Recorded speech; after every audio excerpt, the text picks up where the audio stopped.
I don't know about you guys, but I've had the experience of traveling overseas and I try to access something, say a show on Amazon or elsewhere, and it says not available in your current location, something like that. Or creepier still, if you're at home, and this has happened to me, I search for something or I type in a URL incorrectly, and then a screen for AT&T pops up. And it says, you might be searching for this. How about that? And it suggests an alternative. And I think to myself, wait a second.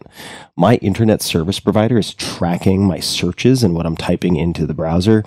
Yeah, I don't love it. And a lot of you know I take privacy and security very seriously. That is why I've been using today's episode sponsor, ExpressVPN, for several years now, and I recommend you check it out. When you connect to a secure VPN server, your internet traffic goes through an encrypted tunnel that nobody can see into, including hackers, governments, people in Starbucks, your internet service provider, etc. And no, you are not safe simply using incognito mode in your browser. This was something that I got wrong for a long time. Your activity might still be visible, as in the example I gave, to your internet service provider. Incognito mode also does not hide your IP address. Also, with the example that I gave of you can't access this content or that content wherever you happen to be, then you just set your server to a country where you can see it. And all of a sudden, voila, you can say log into your normal Amazon account as opposed to being routed to .uk or whatever. And everything works. So ExpressVPN protects you and enables you because it encrypts and reroutes your network traffic through secure servers. So even though your traffic is still passing through your internet provider, now they can't read it. ExpressVPN is so fast, also, it doesn't bog things down at all. I usually forget that I even have it on.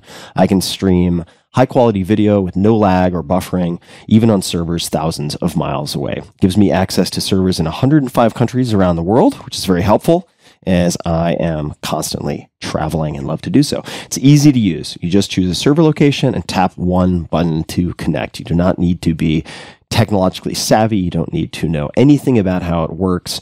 It's just one click and it works on every device: phone, laptop, tablets, even TVs. ExpressVPN has really changed the way I use the internet, and I can't recommend it highly enough. So check it out. Right now, you can go to expressvpn.com/Tim and get 3 extra months for free when you sign up. Just go to ExpressVPN, expressvpn.com/Tim for an extra 3 free months of ExpressVPN. One more time, expressvpn.com/Tim. This episode is brought to you by Momentous. Momentous offers high-quality supplements and products across a broad spectrum of categories, including sports performance, sleep, cognitive health, hormone support, and more. I've been testing their products for months now, and I have a few that I use constantly. One of the things I love about Momentous is that they offer many single ingredient and third-party tested formulations. I'll come back to the latter part of that a little bit later. Personally, I've been using Momentous Mag-3 L-theanine, and apigenin, all of which have helped me to improve the onset, quality, and duration of my sleep. Now, the Momentous Sleep Pack conveniently delivers single servings of all 3 of these ingredients. I've also been using Momentous Creatine, which doesn't just help for physical performance, but also for cognitive performance. In fact, I've been taking it daily, typically before podcast recording, as there are various studies and reviews and meta-analyses pointing to improvements in short-term memory and performance under stress. So those are some of the products that I've been using very consistently. And to give you an idea, I'm packing right now for an international trip. I tend to be very minimalist, and I'm taking these with me nonetheless. Now back to the bigger picture. Olympians, Tour de France winners, the U.S. military, and more than 175 college and professional sports teams rely on Momentous and their products. Momentous also partners with some of the best minds in human performance to bring world-class products to market, including a few you will recognize from this podcast, like Dr. Andrew Huberman and Dr. Kelly Starrett. They also work with Dr. Stacy Sims, who assists Momentous in developing products specifically for women. Their products contain high-quality ingredients that are third-party tested, which in this case means Informed Sport and or NSF certified, so you can trust that what is on the label is in the bottle and nothing else. And trust me, as someone who knows the sports nutrition and supplement world very well, that is a differentiator that you want in anything that you consume in this entire sector. So, good news. For my non-US listeners, more good news, not to worry. Momentous ships internationally, so you have the same access that I do. So check it out. Visit livemomentous.com/Tim and use code Tim at checkout for 20% off. That's livemomentous, livemomentous.com/Tim and code Tim for 20% off. Optimal minimalism. At this altitude, I can run flat out for a half mile before my hands start shaking. Can I ask you a personal question? Now would seem an appropriate time. What if I did the opposite? I'm a cybernetic organism, living tissue over a metal endoskeleton. Ferriss Show.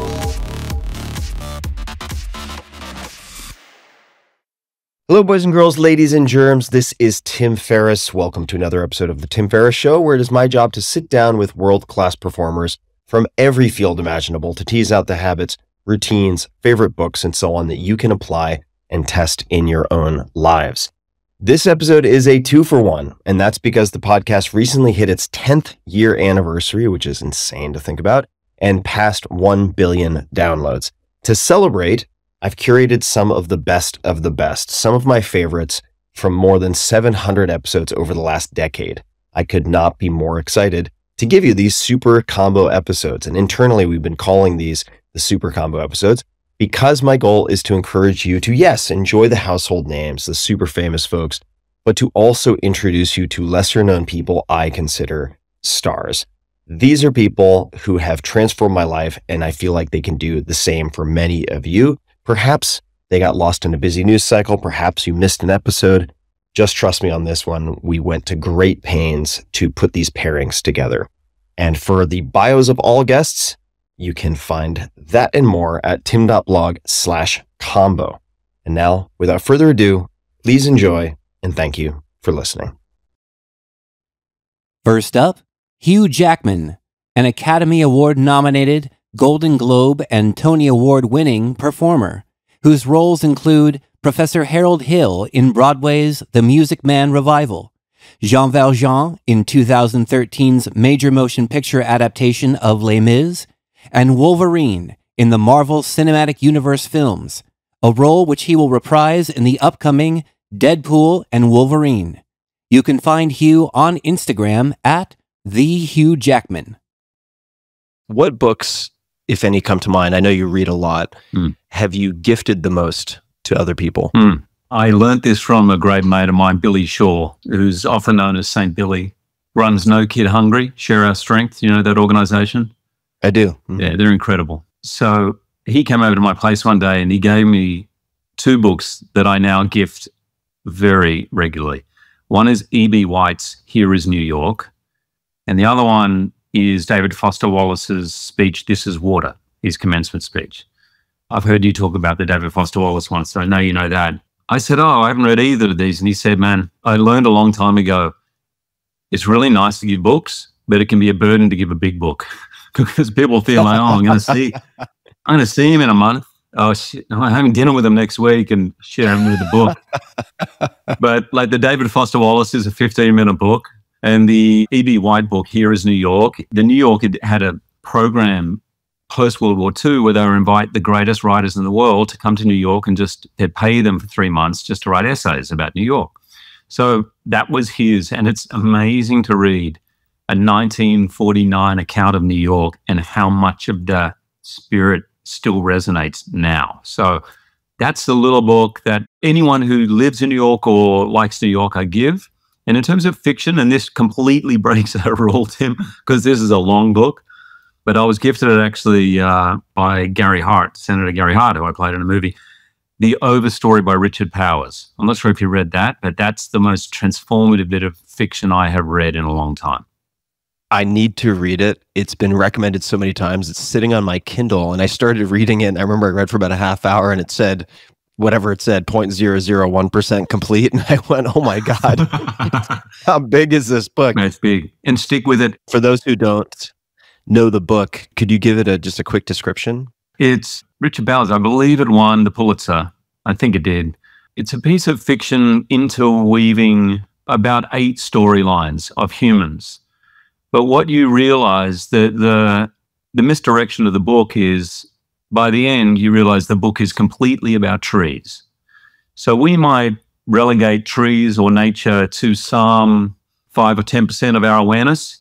And this book, what it does is draws you in these incredible human stories and these very varied characters. And they're varying degrees of interaction with nature in various different forms. But by the end, you realize the book actually, the main character of the book is trees, is nature. And it completely reverses the way you look at the world when you walk outside. Now, I promise you, after you read that book, Tim, you will sit in your backyard and you'll notice things you have never noticed before. I'm in. All right. My complacency has been called. Stick with it. It works on you in the way nature does. It's patient and it's in no rush. It's slow and it's steady and it's true. Could you describe your meditation practice and what you feel are the main benefits that are derived from that practice?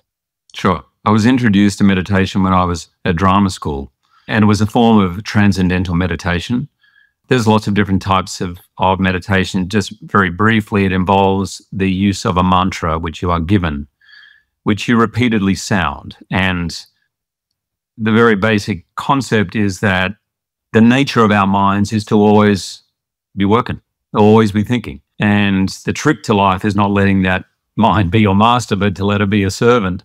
Then it's an incredible thing. Once it's running the show, it's very easy to get off track. So during this period of meditation, you are given a mantra, which was described to me as, the mind is often called the monkey mind in Eastern philosophies. So a monkey is very energetic, and if not given something to do, will be mischievous. So the mantra is like basically saying to the monkey mind, I need you to climb to the top of that telegraph pole. And when you get to the top, I need you to climb back down. And when you get to the bottom, I need you to climb back up. And when you get to the top, I need you to climb back down. So it's just giving this activity. So the mantra, or this word that is silently repeated, ends up fading away. And the best way I can describe it is the effect that it has on me. I mean, sometimes I fall asleep, by the way, which is totally fine and clearly what my body needed. But when you first pour a glass of water, it's cloudy. And then in a period of time, that all settles and you see crystal clear through the glass, through the water.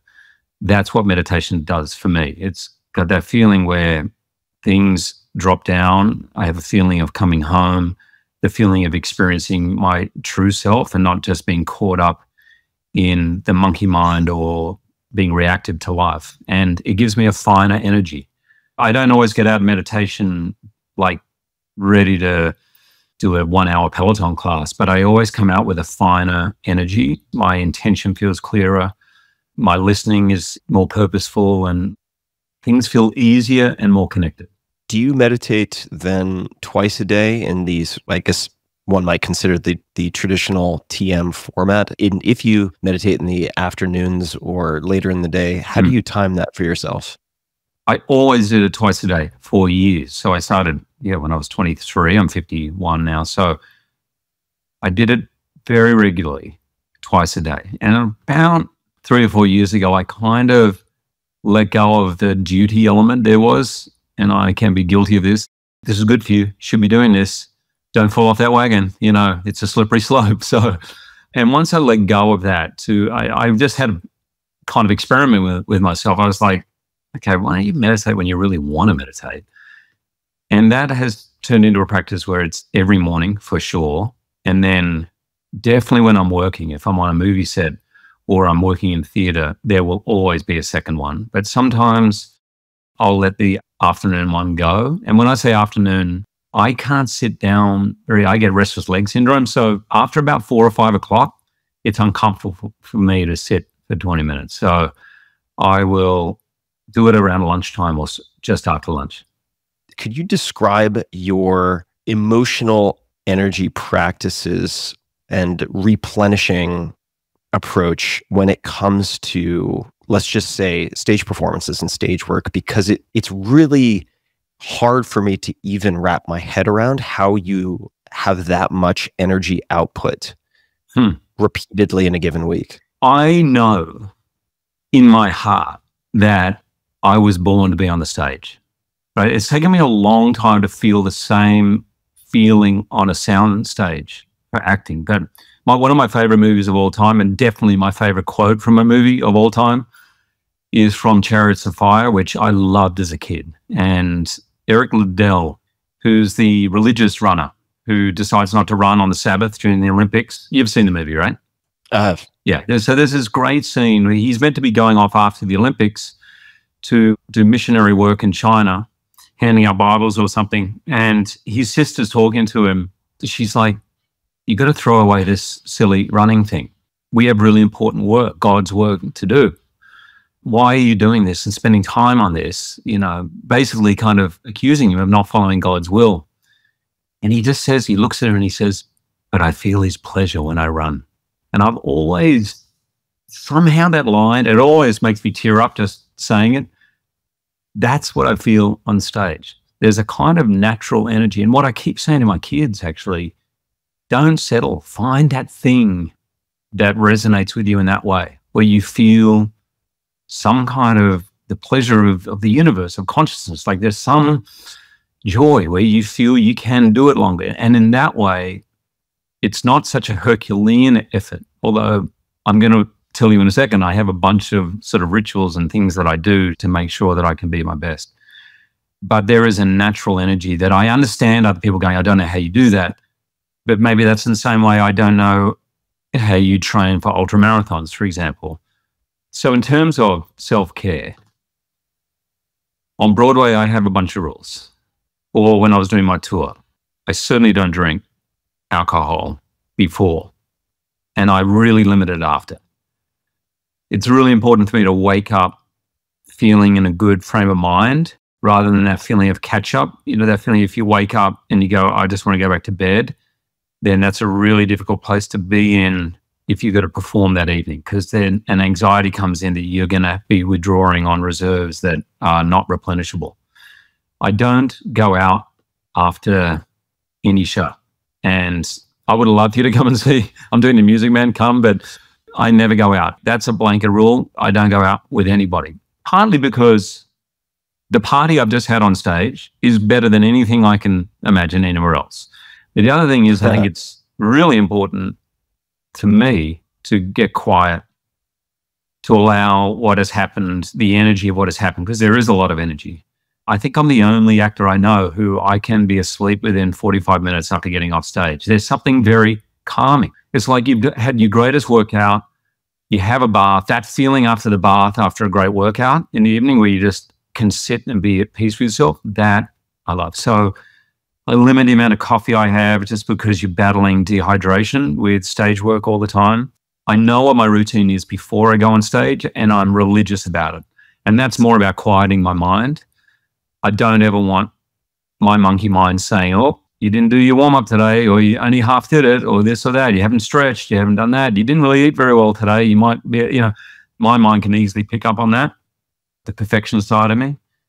I always take a minute before I go on stage, literally before, to pause and just connect with the senses. So even if I'm not in the opening of a show, I will stand in the wings. I first of all like to just listen to that titter of excitement as people come in to the theatre, because I love the theatre myself and I remember that, and it reminds me of how privileged I am and how much I owe every single audience member at every single show. They're not coming in to see my fourth show of the week. They're coming to see the show for the first and probably only time in their lives. So, you know, who knows what they've sacrificed to get there. So I really take that minute, and then I fall still and remind myself that this is all in service of something. I say Om Paramatma Nama, which means I dedicate this show or whatever it is to the service of the absolute. That there is something beyond the show, some reason we're doing this. Same for your show. You know, there's got to be a reason beyond just what the immediate thing is there. And that just connects me to that. I'm pretty quiet during the day when I do a show. And the other thing I really try to do is read and listen to other stuff. I had a great acting teacher, Lyle Jones, who said to me, he goes, you can't call yourself a real actor unless you expose yourself to ballet and classical music and David Attenborough. Like, you should be so inquisitive and curious and find inspiration from surprising places. It could be a walk in the woods, but that stuff feeds you so that in the act of performing, which is very much giving out, you have enough energy there and stores, I suppose. They'd be the main things. I'd love to ask about your dad, if that's possible. Sure. And I have a specific example that jumps to mind. And this is from a piece some time ago in Good Housekeeping. So I want to give credit where credit is due. But the quote here, and feel free to correct it, this is from you. I remember at one point being in a fellowship and everyone used to wear the fish symbol. It said you were a Christian. So I asked my father, Dad, why don't you wear that at work? And he said, your religion should be in your actions. Yeah. He set a great example. Could you speak to what impact your father or family had on you in terms of lessons learned? Yeah. I'm glad you mentioned that story. That actually came to mind a couple of days ago. My dad, you know, when people talk about my father always told me this, there weren't many times the dad would come up with a sentence but there's a few I remember.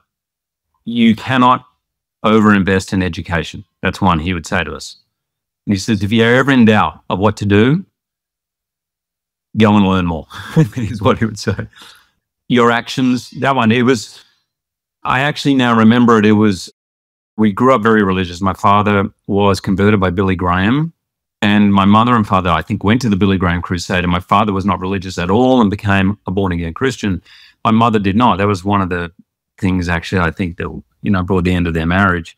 They sort of went down different paths. My dad was not a Bible basher. He rarely talked about it. And I remember saying, Dad, because I was really about 13, 14, I was really in school, church groups, fellowship groups, and I got one of those stickers that you put on the back of the car. And I said, Dad, we should put that, we meant to do that. We meant to spread the word and do this. And when he said that to me, I was disappointed. I thought he was copping out, but only later did I realize that when he said, people should know you're a Christian through your actions, is so much more powerful. If someone eventually comes up to you and says, there's something about you, man, I don't know what it is, but I'd love to know where I can get it, then there's an opening. But people have noticed how you act is far stronger than what you say, and we all know that. I often speak a little more about my dad in interviews because my mum left when I was 8, so I was brought up from that moment on primarily by my dad. So I got a lot of those lessons as I was growing into a man with him being around. But my mum, I always remember her saying, she says it to this day, everyone needs to feel appreciated.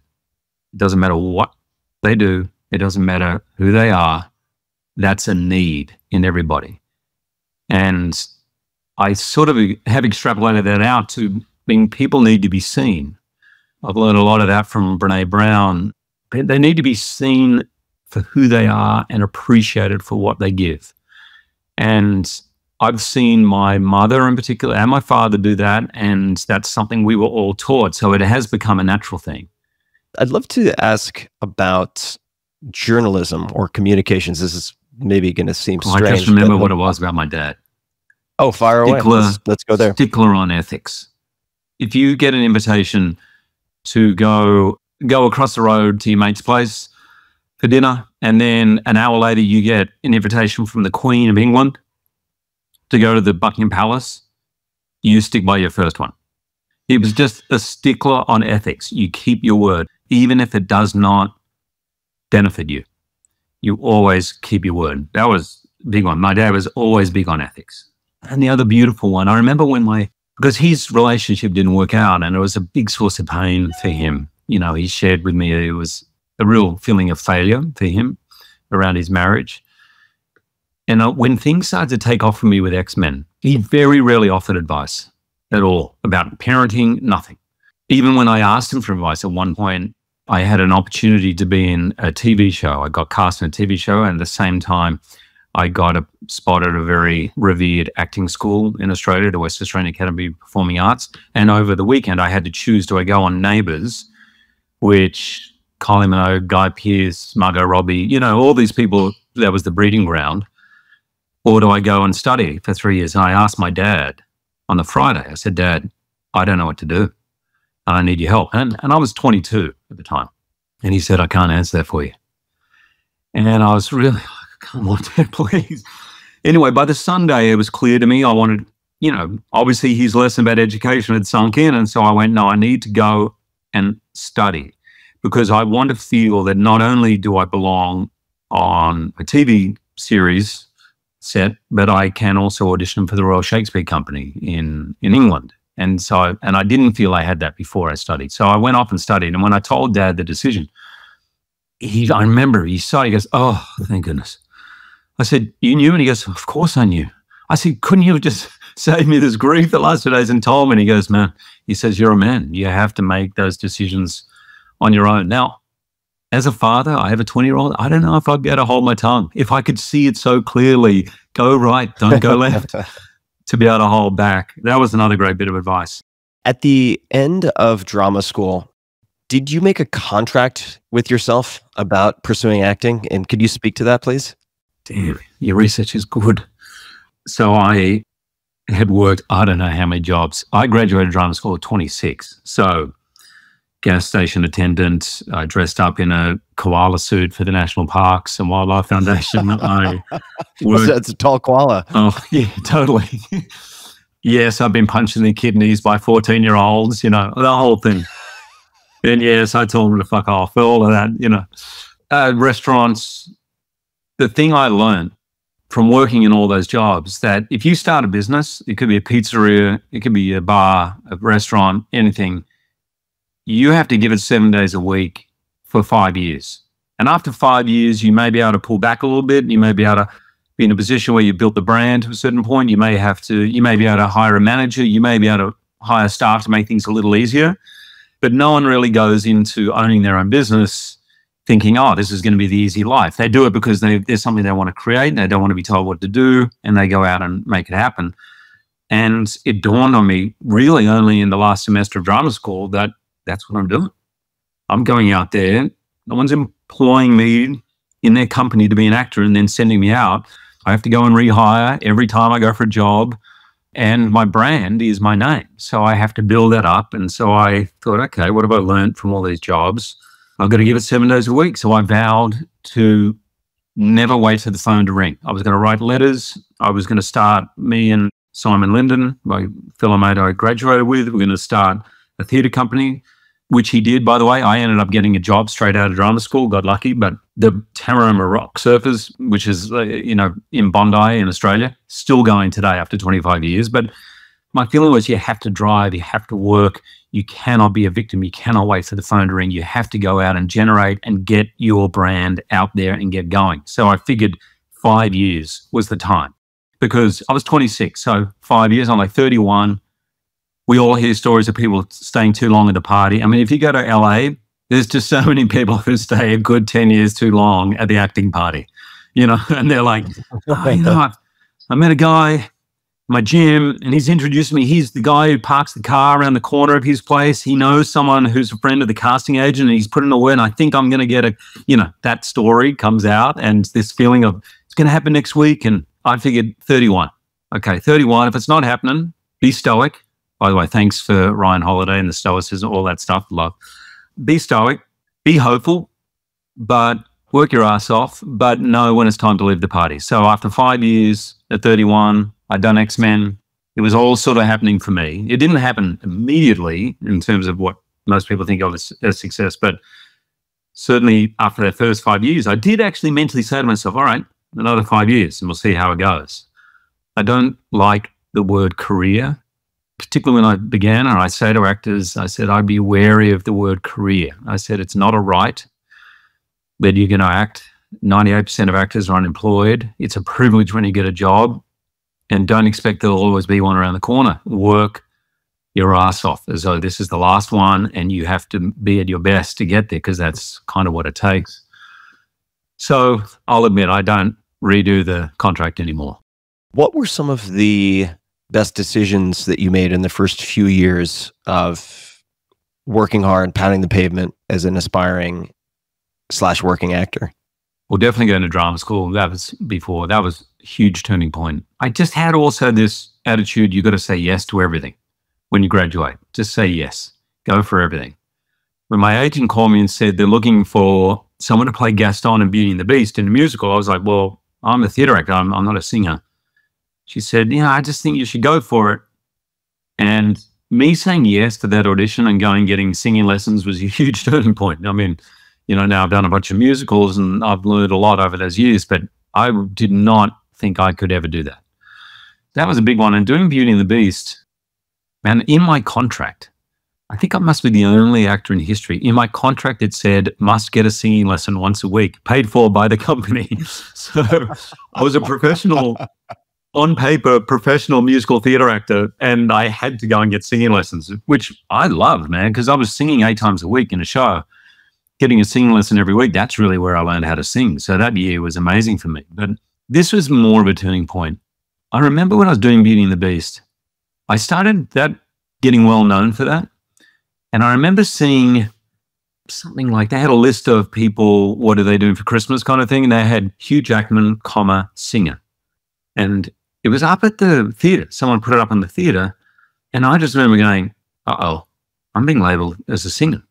I'm an actor. This is a problem. This is going to affect me. And it did become a problem. I couldn't get an audition for a film because there was, I don't know about the rest of the world, but in Australia, a kind of snobbishness about musical theater, that you weren't an actor, you were a performer, stage hand, jazz hands, and that's not acting. So anyone in musical theater can't act. I couldn't get an audition.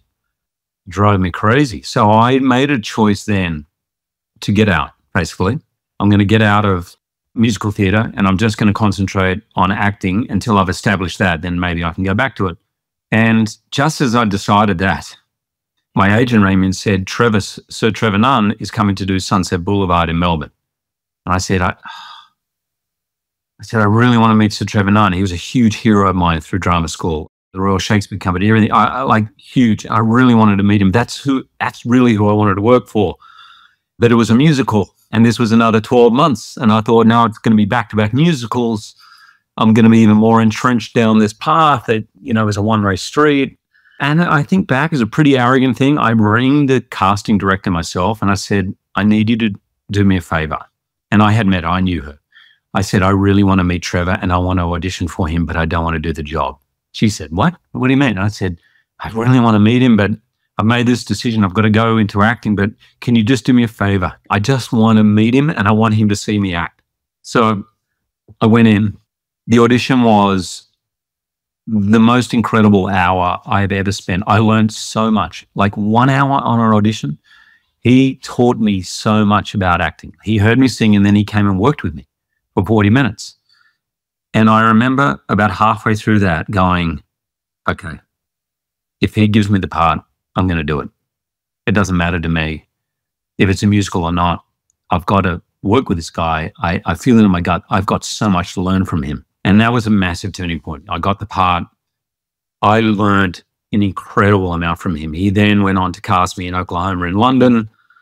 And really working with him gave me the confidence to be able to take on the world stage. I'm not sure I would have had the confidence to do that before him. But I suppose the lesson of that, or the turning point of that, was when you have that gut feeling, go with it. And I haven't always done that, by the way. Actually, not long after that. So after I did Sunset Boulevard, I doubled down on my commitment to not doing musicals, right? Or after Oklahoma, I'd now done 3 musicals, and I still couldn't get an audition for a film. And I got an offer to do The Boy from Oz, which I went on to do here on Broadway about 15 years ago. And when I heard the pitch for that show, I had that same feeling in my gut. Oh my God, this is going to be amazing. You got to do it. But my head was saying, you've done 3 musicals. Stop. When are you going to stop? You got to stop. You made a commitment. So I turned it down. And when I went to see that show 2 years later, by the way, I still hadn't got a film audition pretty much. When I went to go and see that show, I was actually sick to my stomach because it was everything I knew it was going to be when they pitched it to me. And there I was making some strategic plan in my head, and it was wrong. And from that moment on, I have always followed my gut on stuff, even if it doesn't make sense.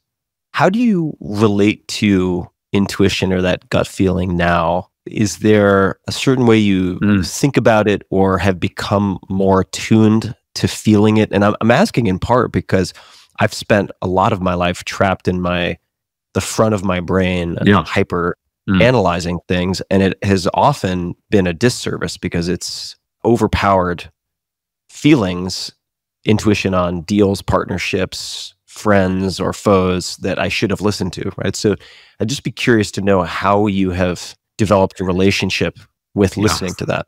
I've never been asked this question. I think this is probably the most vexing, most important, vital thing to work out in your life, certainly in my life.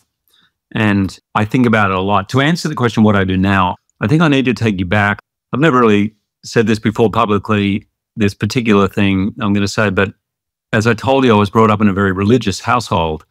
So a lot of the messages I was getting and instructions for life came through the examples of Jesus and through all these characters and the parables in the Bible. And I carry them very close to my heart. I can remember praying nightly for I don't know how long to God. I remember just saying, I don't care, God, what it is you want me to do. If you want me to collect trash, I'll collect trash. If you want me to, I do not care.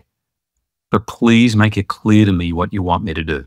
Please make that clear. I had much more fear of being on the wrong path than I had fear of failing at a path, if that makes sense. That whatever that decision was, whatever that moment of clarity becomes, whatever gets you to that feeling of Eric Liddell on Chariots of Fire, I feel his pleasure when I run. For me, that was always, and I carry it today, even though my feelings about religion are different than what they were when I was younger, the essence is the same, that there is some calling that Joseph Campbell would talk about, follow your bliss. There is some calling that is beyond the conscious brain's strategizing of how to be happy and successful or meaningful in life. There's something elemental and instinctual. And honing that, the people I admire the most really hone that ability in big decisions in their life to small day-to-day decisions. So now I still, like you, battle with that because I can be dominated by my mind, my brain, pros and cons, think this through. And I should have mentioned this up front in terms of that first question you asked me in terms of performing and the things you do, or, daily. I do a daily design every day. I create as if in the past tense of what the day had been. Dreams can be crazy, can be wild. And then at the end of the day, I score it out of 10. I keep myself accountable to what I was trying to manifest or make happen. And one thing, a consistent theme in that is that I listen to the messages, that they come in crazy ways. They come in strange, but clear, concise ways. Okay, so I've just come full circle. Let me give you an example. I'm going to go back again. In terms of knowing to get into acting, right, following those examples, I went and studied, auditioned for an acting school, and I got in. I got in on the reserve list, so I didn't get on the first time round. This was a 1-year course I did before my 3-year one. I just snuck in, and I was so excited after graduating as a journalist. Okay, I'm going to go to acting school for 1 year. And then I got a letter in the mail a week later saying, congratulations, you're in. Please make sure you come with the $3,500 tuition fee. And it had never dawned on me that it was going to cost anything, because when I was young in Australia, secondary education was free, like all university was free. So I was like, uh-oh. And I thought, I've got to go and ask my dad. And I've just graduated from college, and I thought, I can't do that. I literally ripped up the letter, screwed it up, put it in the bin. And I'm not joking. This is to me one of those signs, crazy signs, that are just like a wallop in the face. I got a check the next day from my grandmother's will. She died 3 months before, for $3,500, the exact dollar amount. And wild. Yeah, I mean, that's an obvious example. That's when the universe is going, all right, you're an idiot. I've given you a lot of signs. You went off and did the play. You walked into that house. You got that sign. You knew this is where you're meant to be. This is it. And maybe so it's time to move on. And you're about to throw it up because the $3,500 and that party meant to go down. You're going to kind of falter at the first hurdle. And then the wallop comes in my face. And so I've had really clear moments of that, but I ask every single day, Tim. Not ask, I manifest every single day that I will hear those messages. You've transformed yourself multiple times, certainly, and I've seen you work out. It's enough to make me want to retire my sneakers It's just outrageous, the intensity involved. And I'd be curious to know if there are any particular exercises or types of exercise that you have found to be particularly good bang for the buck. So if you had to just take the desert island test and you could only take a handful of exercises or X, Y, and Z with you, does anything come to mind? Rowing machine. Definitely. A rower. There's a reason the rower is usually empty at the gym because it's difficult. And a lot of people want to say and feel they've worked out and they want to get a sweat, but they don't necessarily. And I learned a lot of this from your book. And I worked at a gym, by the way, the 4-Hour Body. I worked at a gym for 3 years. So I saw a lot of people coming in 5 days a week and not really changing anything about them. And the rowing machine, I think if you add in some chest work, some push-ups, that's everything you need to keep fit, healthy, strong. I've learned a lot of that. I work with Beth Lewis, the trainer, who you can look her up. She does a lot of free classes right now, I think, during COVID. I found her through Peter. Do you know Beth? Have you met Beth? I know of Beth. Well, she was a powerlifter and a dancer. It really is great for me because, I mean, in the past, even with someone like Wolverine, I have to prepare to look physically away, but I can't get injured. So I can't prepare as a bodybuilder. I have to be able to prepare as a really jacked, ripped athlete / dancer because fighting is dance. There's more relaxation in a fight scene than there is strength, which is probably the case for, if you think about all the great athletes you see, there's relaxation. And that movement has moved in sports. That's why you see every sprinter poking their tongue out now and dancing around with joy before they run the 100 meters, you know, that sense of having the right level of relaxation. I think they call it the 85% rule. If you tell most sort of A-type athletes to run at their 85% capacity, they will run faster than if you tell them to run at 100, because it's more about relaxation and form and optimizing the muscles in the right way. So Beth has really taught me that. But the rowing machine, man, you can't go wrong. And forget time, just do the 7-minute thing. And I had to do this for a film, the movie Australia. Baz wanted me to be big, and so I was big. And then about a month before, he said, doing a lot of research about these jackaroos or cowboys, and he goes, they're lean. They're all lean. And I'm like, dude, you asked me to get big. I've been getting big. And he goes, I need you lean. So I went to my trainer, and he goes, who was a rower? And he said, you want to get lean? Row. So as well as the ice baths that I learned from your book, which I used all through the Wolverines, particularly the later Wolverines, when you see me in better shape, that's a great way to lose fat. 7-minute row, 4 times a week, and the goal is 2,000 meters. And when you try it, at some point you're going to hate me for it. But still, that's the quickest, best way. Just a quick thanks to one of our sponsors, and we'll be right back to the show. This episode is brought to you by Wealthfront. There is a lot happening in the U.S. and global economies right now. A lot. That's an understatement. Are we in a recession? Is it a bear market? What's going to happen with inflation? So many questions, so few answers. I can't tell the future. Nobody can. But I can tell you about a great place to earn more on your savings, and that's Wealthfront. Wealthfront is an app that helps you save and invest your money. And right now you can earn 5% APY, that's the annual percentage yield, with the Wealthfront cash account. That's more than 10 times more interest than if you left your money in a savings account at the average bank, according to FDIC.gov.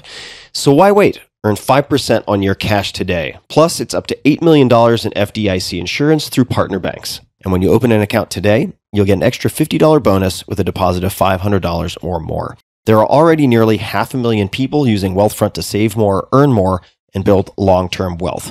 So why wait? Visit wealthfront.com/Tim to get started. That's wealthfront.com/Tim.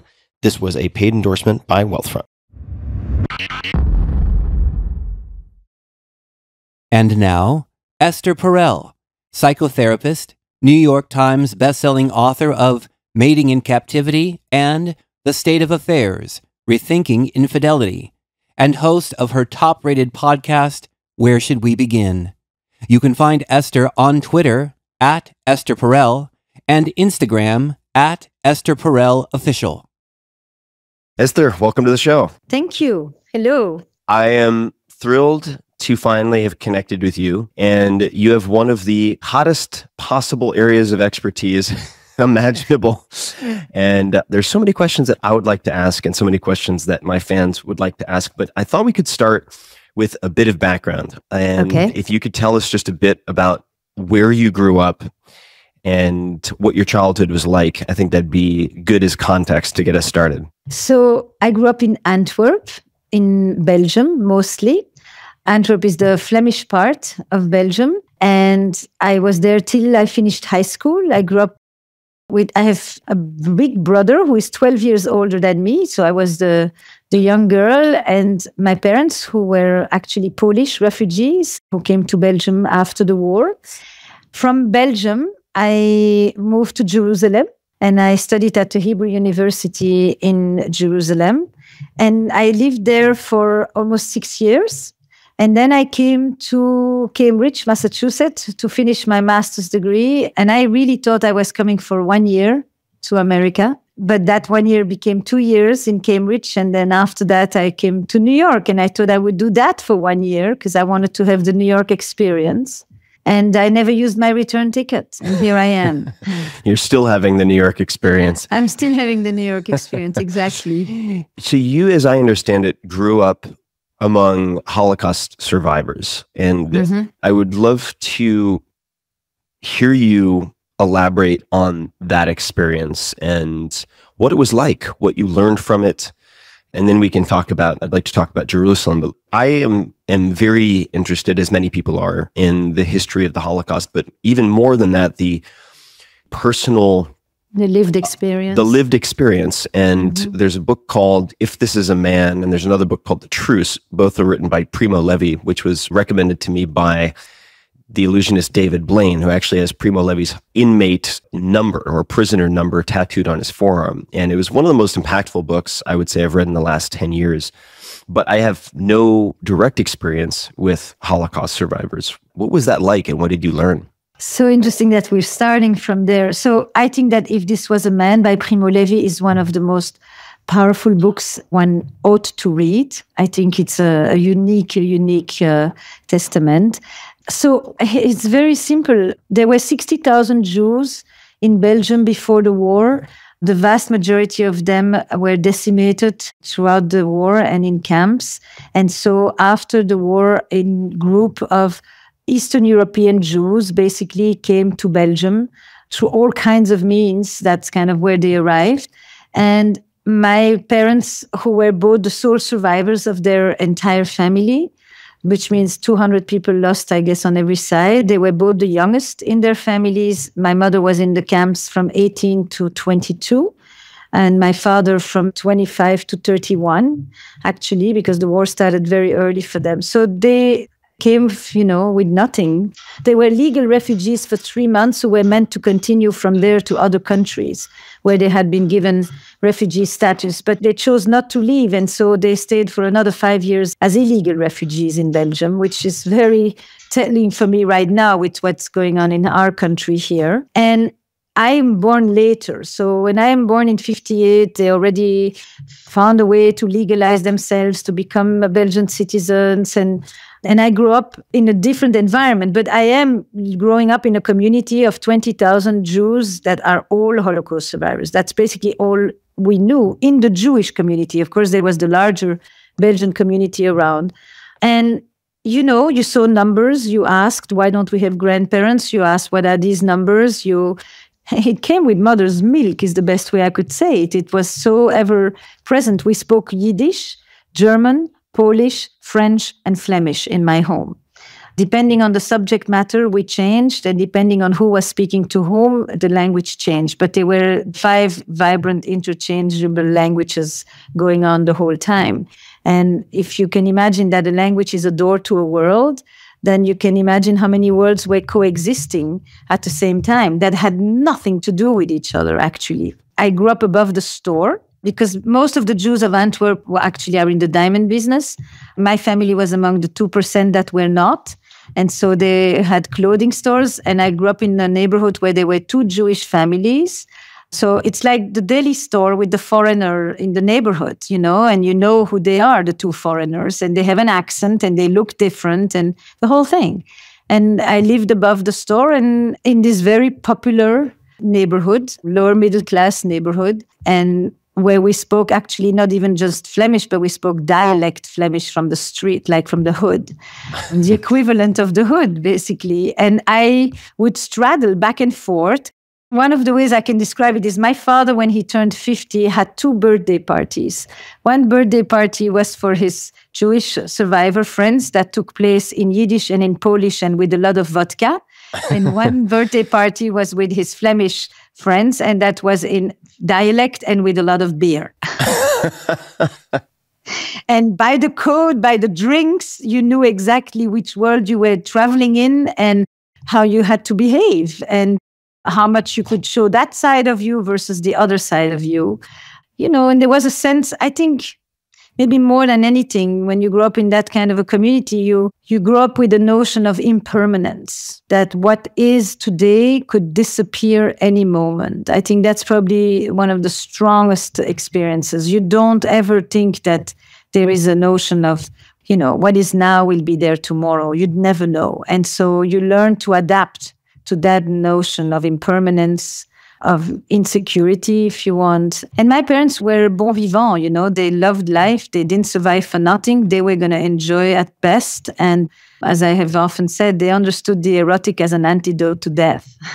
Okay. As in they knew how to keep themselves alive and enjoy. Not everybody was like that. You had very different kind of moods. They were storytellers, so people would come from everywhere and they would tell about their life and their experiences, and they were good storytellers, which means that they knew how to screen out and they could make you laugh, and they didn't make you completely tense when you would listen, and everybody wanted to know their stories. They were amazing, amazing, amazing stories of survival, of subversion, of, my dad was illiterate. He spoke 5 languages, but he was basically illiterate. And he was a grand, grand human being, who had done a lot and had saved quantities of people. Because, I would say maybe the strongest value in that community, or not the strongest, but one of the very strong values. One was definitely decency. How you behave towards your fellow other people.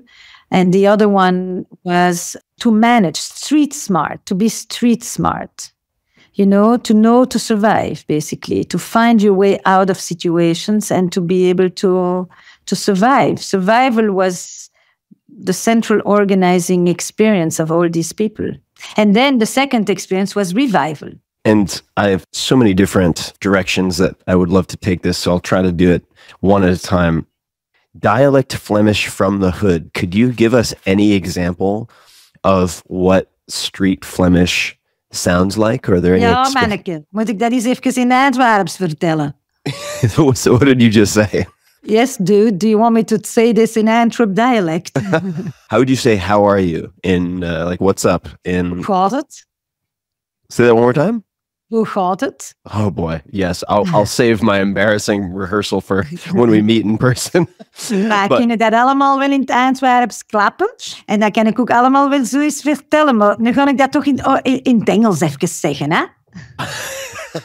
I think you might have just insulted my ancestors, but I'm not sure what just happened. I said I could say all of this in Antwerp dialect, but in order to be sure we all understand it, I'm going to tell my stories in English. That is a fantastic idea. So thank you for that. I love languages, so I just wanted to hear something that I'd never heard before. You mentioned that your parents were sole survivors in their families, if I heard you correctly. Mm-hmm. When you look at your parents, I don't know if it was simply because of their age or other factors, but when you look at your parents, so that would be the primary focus, and at other sole survivors, what did they credit the survival to? Oh, that is a great question. I did get to ask them this question. So my mother, she first spent 1 year in the woods at 18, running from farm to farm, hiding in the woods of Poland. And then she was so terrified that she actually surrendered by herself to a camp, to a labor camp, to a men's camp, because she thought, if I am in a camp, at least they probably will put me in the kitchens or in the laundry, and I could at least wake up every morning in the same place. My mother ended up going to 9 different labor camps. Now, labor camps were generally next door to the concentration camps, and as long as you could work, you were in a labor camp, and if you were not selected that morning for transport, then you could continue work. But the distinction is often a very narrow distinction. And my father was in 14 camps. And my mother definitely, so the rest of their families was either gassed in Treblinka or in Auschwitz, basically. His family in Auschwitz, her family in Treblinka. My mother would say it was a combination of premonitions dreams. She was very, very superstitious, and she really believed her dreams that would tell her, tomorrow don't go there, tomorrow be a little bit late there, tomorrow make sure to have an extra layer of newspaper on your feet because it's going to be really, really cold. She had all these premonitions dreams of her father talking to her and things like that. And she will always say chance came first. My father too. I think ultimately both of them said chance came first. And then there was what you did with the chance that was given to you. So there is always a mixture between choice and coincidence, choice and chance. And my mother said she always made sure that she was clean, that she was groomed, that she was mending her socks, that she maintained her humanity, that she didn't allow herself to become dehumanized and degraded the way that she was being treated by the Nazis.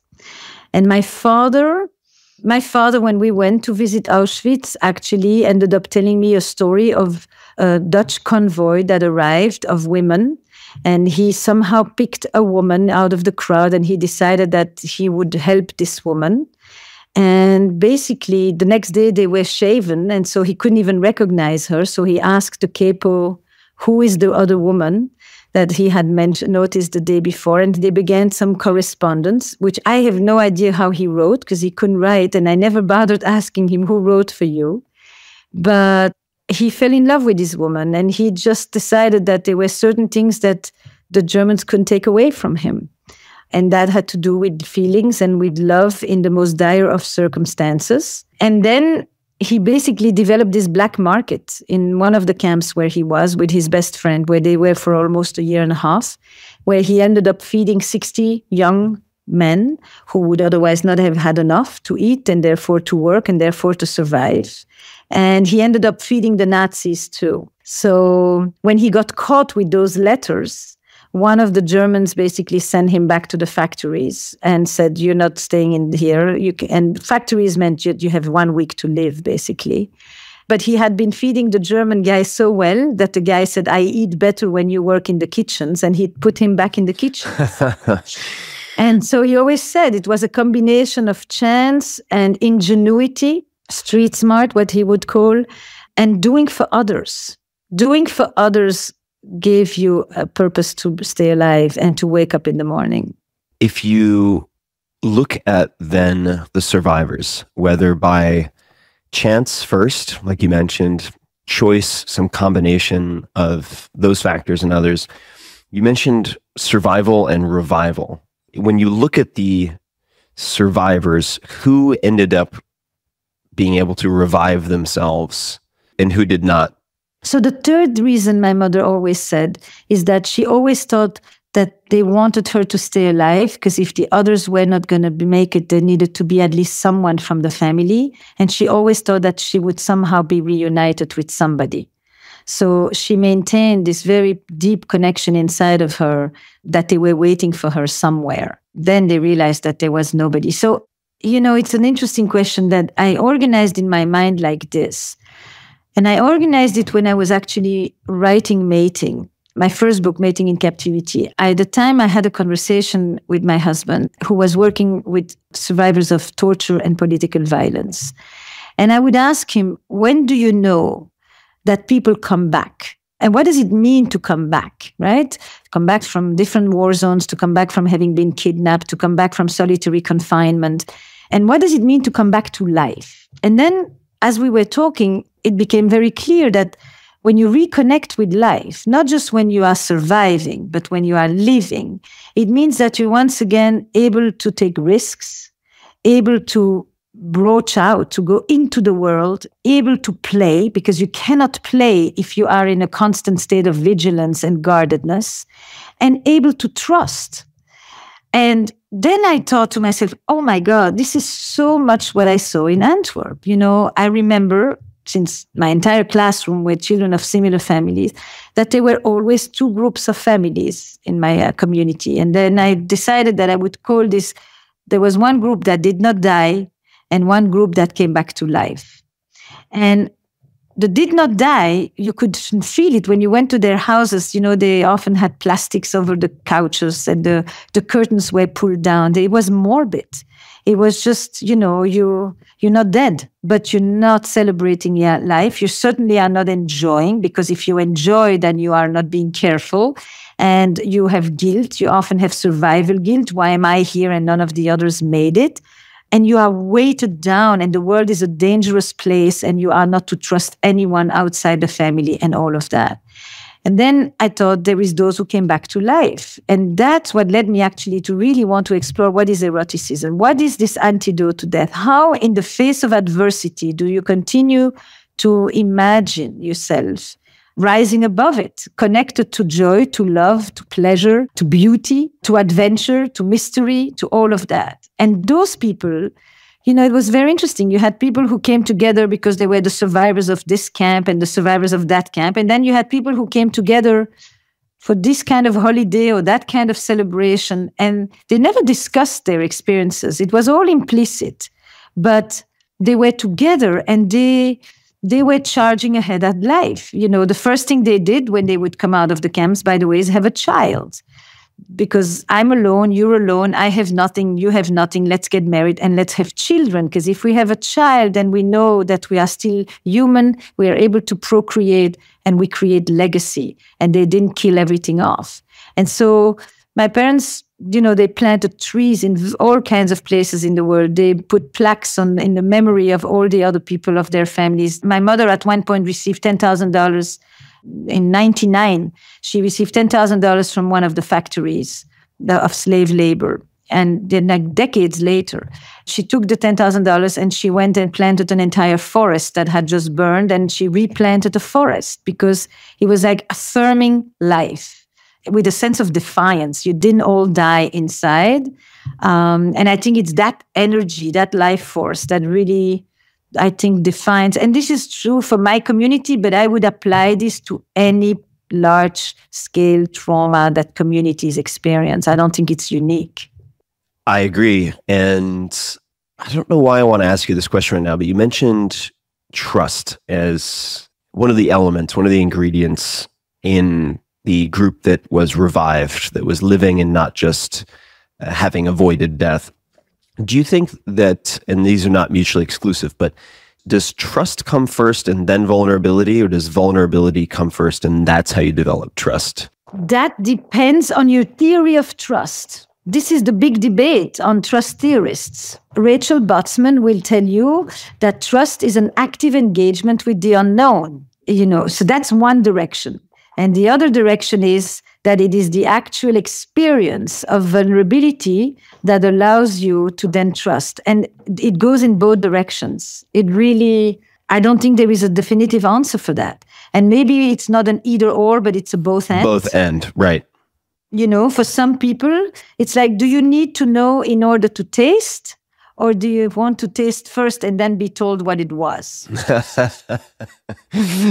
Definitely depends on what type of cuisine and what type of chef. But so I understand what you mean. A child needs to be able to trust in order to get off from your lap and to run into the world and to become and to explore and discover and play and be gone in their own space. And at the same time, it is the act of doing all of that and coming back to base and propping themselves back on your lap that reinforces the trust. I actually tend to think more in dialectic terms and both and rather than either or. But I think it's a fantastic question, the question of trust. Does the act of trusting release the option, the possibilities to experience the vulnerability, or is the vulnerability of the unknown that you actually engage with ultimately what builds the trust? Right. This is something I've been thinking quite a lot about, but I want to also ask you about impermanence. And I've tried to focus much more, in a sense, on things that are impermanent in my life in the last year and a half. And in part, that was a result of a conversation I had on this podcast with BJ Miller, who is a hospice care physician. So he's helped more than 1,000 people to die. Great guy. He lives here. We were at TED together. So. Yes. So fantastic guy. I went to Princeton undergraduate, and he was one of the warning stories because he lost 3 of his limbs in an electrocution accident a few years before I went to school there. I asked him what purchase of less than $100 had most positively impacted his life in the last 6 months, a year, whatever he could pull from memory. And he mentioned a bottle of wine, and it wasn't an expensive bottle of wine. And the reason he mentioned it was, and I'm going to paraphrase here, but he said it was the fact that it went away and how that encouraged you to enjoy something that you knew was impermanent. And so I've thought about that a lot since, and how to not fear things being impermanent, but really use it as a source of leverage to maximally enjoy those things while you can. And I'm curious how your parents' ability to savor impermanence impacted you or your behaviors or your routines or anything. If it did, I don't know.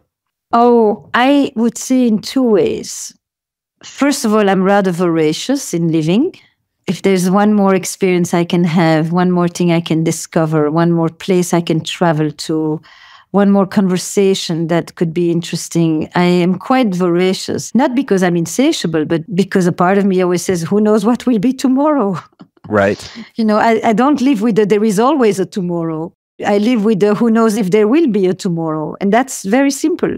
And then the other thing I would say, that may be something that's not always so known about me, but I also live in a bit of what we call in my jargon, a counterphobic way, which means I act as if I'm fearless, but I'm actually petrified with dread. Okay, please elaborate. Counterphobic. I act as if I'm fearless. Counterphobic means like I act like it doesn't, not nothing, but like there's a lot of things I do that could be very scary sometimes to other people anyway. And I live it as if I have no fear. Even today, I was driving down on my bike and I was thinking like, last week it was filled with snow here. Why am I always just pushing the edge and seeing if I can get away with it? And, the truth is I got on my bike in the snow and I realized there was no way I was going to be able to do this. And I put the bike back. But I was thinking how many times I do things thinking nothing's going to happen. And at the same time as I do it, I think at some point, something bad is going to happen. It's that what I mean. It's like you would think that I wouldn't do it. If I think something bad can happen, it would stop me. But no, I do it. And at the same time, I think something bad's going to happen. Every day, I think something bad's going to happen. Do you wish that were different, or do you think that helps you in some way? Oh, God. I wish it was different. I mean, yes, I'm sure it pushes me and stuff, but there must be a way to live without that constant fear like that. It prepares me very well for the modern times we live in. I can tolerate a lot of uncertainty and the political climate we're in, all of that. But today in Antwerp, there was another car that drove on the main drag, driving into people. It's like, that's not a surprise to me. Right. I expect it. That's what I mean. It's like I live with that expectation. It's just a matter of when, not a matter of if. But I think it creates a level of anxiety that I don't wish on anybody. No, I don't think it's normal. I think it's normal given the history I come from. I don't think it's a good way to live. Well, let's talk about this antidote that you mentioned earlier. So the erotic is an antidote to death. But actually, I'm going to interrupt myself. And before we get there, how old were you when you went to Jerusalem? 18. 18. And why did you go to Jerusalem? Was that your choice, someone else's suggestion? Why did that happen? So before I went to Jerusalem, I actually came to the States and I hitchhiked across the country for 7 weeks in 1976. Calculate. In the bicentennial. And at the time, you could still hitchhike very freely. And I had one of the most formative experiences of my life because I saw America like I don't think I will ever see it again. Since I had zero reference, I had no judgment. And I just was welcoming of anybody who was willing to pick me up and take me in. I really saw the country in and out in ways that I wish my kids could have an experience like this, but I don't know that this is happening these days. And then I went to Jerusalem because I didn't want to study in Belgium. I didn't like the university system in Belgium. Why not? And why not? Because we have a system where you have to study a curriculum that is prepared by the teacher and you have to regurgitate it and study it rather by heart. And I thought it was a 19th century system. It really was not at all a useful way of learning. And I had done that already for 12 years before. You know, I studied Latin, I studied Greek, 5-6 hours a week. I mean, I have the whole classic education, humanistic education. And I thought Jerusalem was mysterious, mystical, beautiful, complex, you know, in the middle of these hotbeds of all religions. And we were going to Israel a lot with my family. So that it's not like it was a place I didn't know. And I thought, it was the one place that I could leave to study abroad with my parents' blessing. So it was very, very easy. It's like for them, you know, you didn't come to study in America at that time. And I had a choice between, I was very passionate about theater. And my mother said, if you want to do theater, you stay in Belgium. And if you want to travel, then you have to go to university. I want you to have a structure.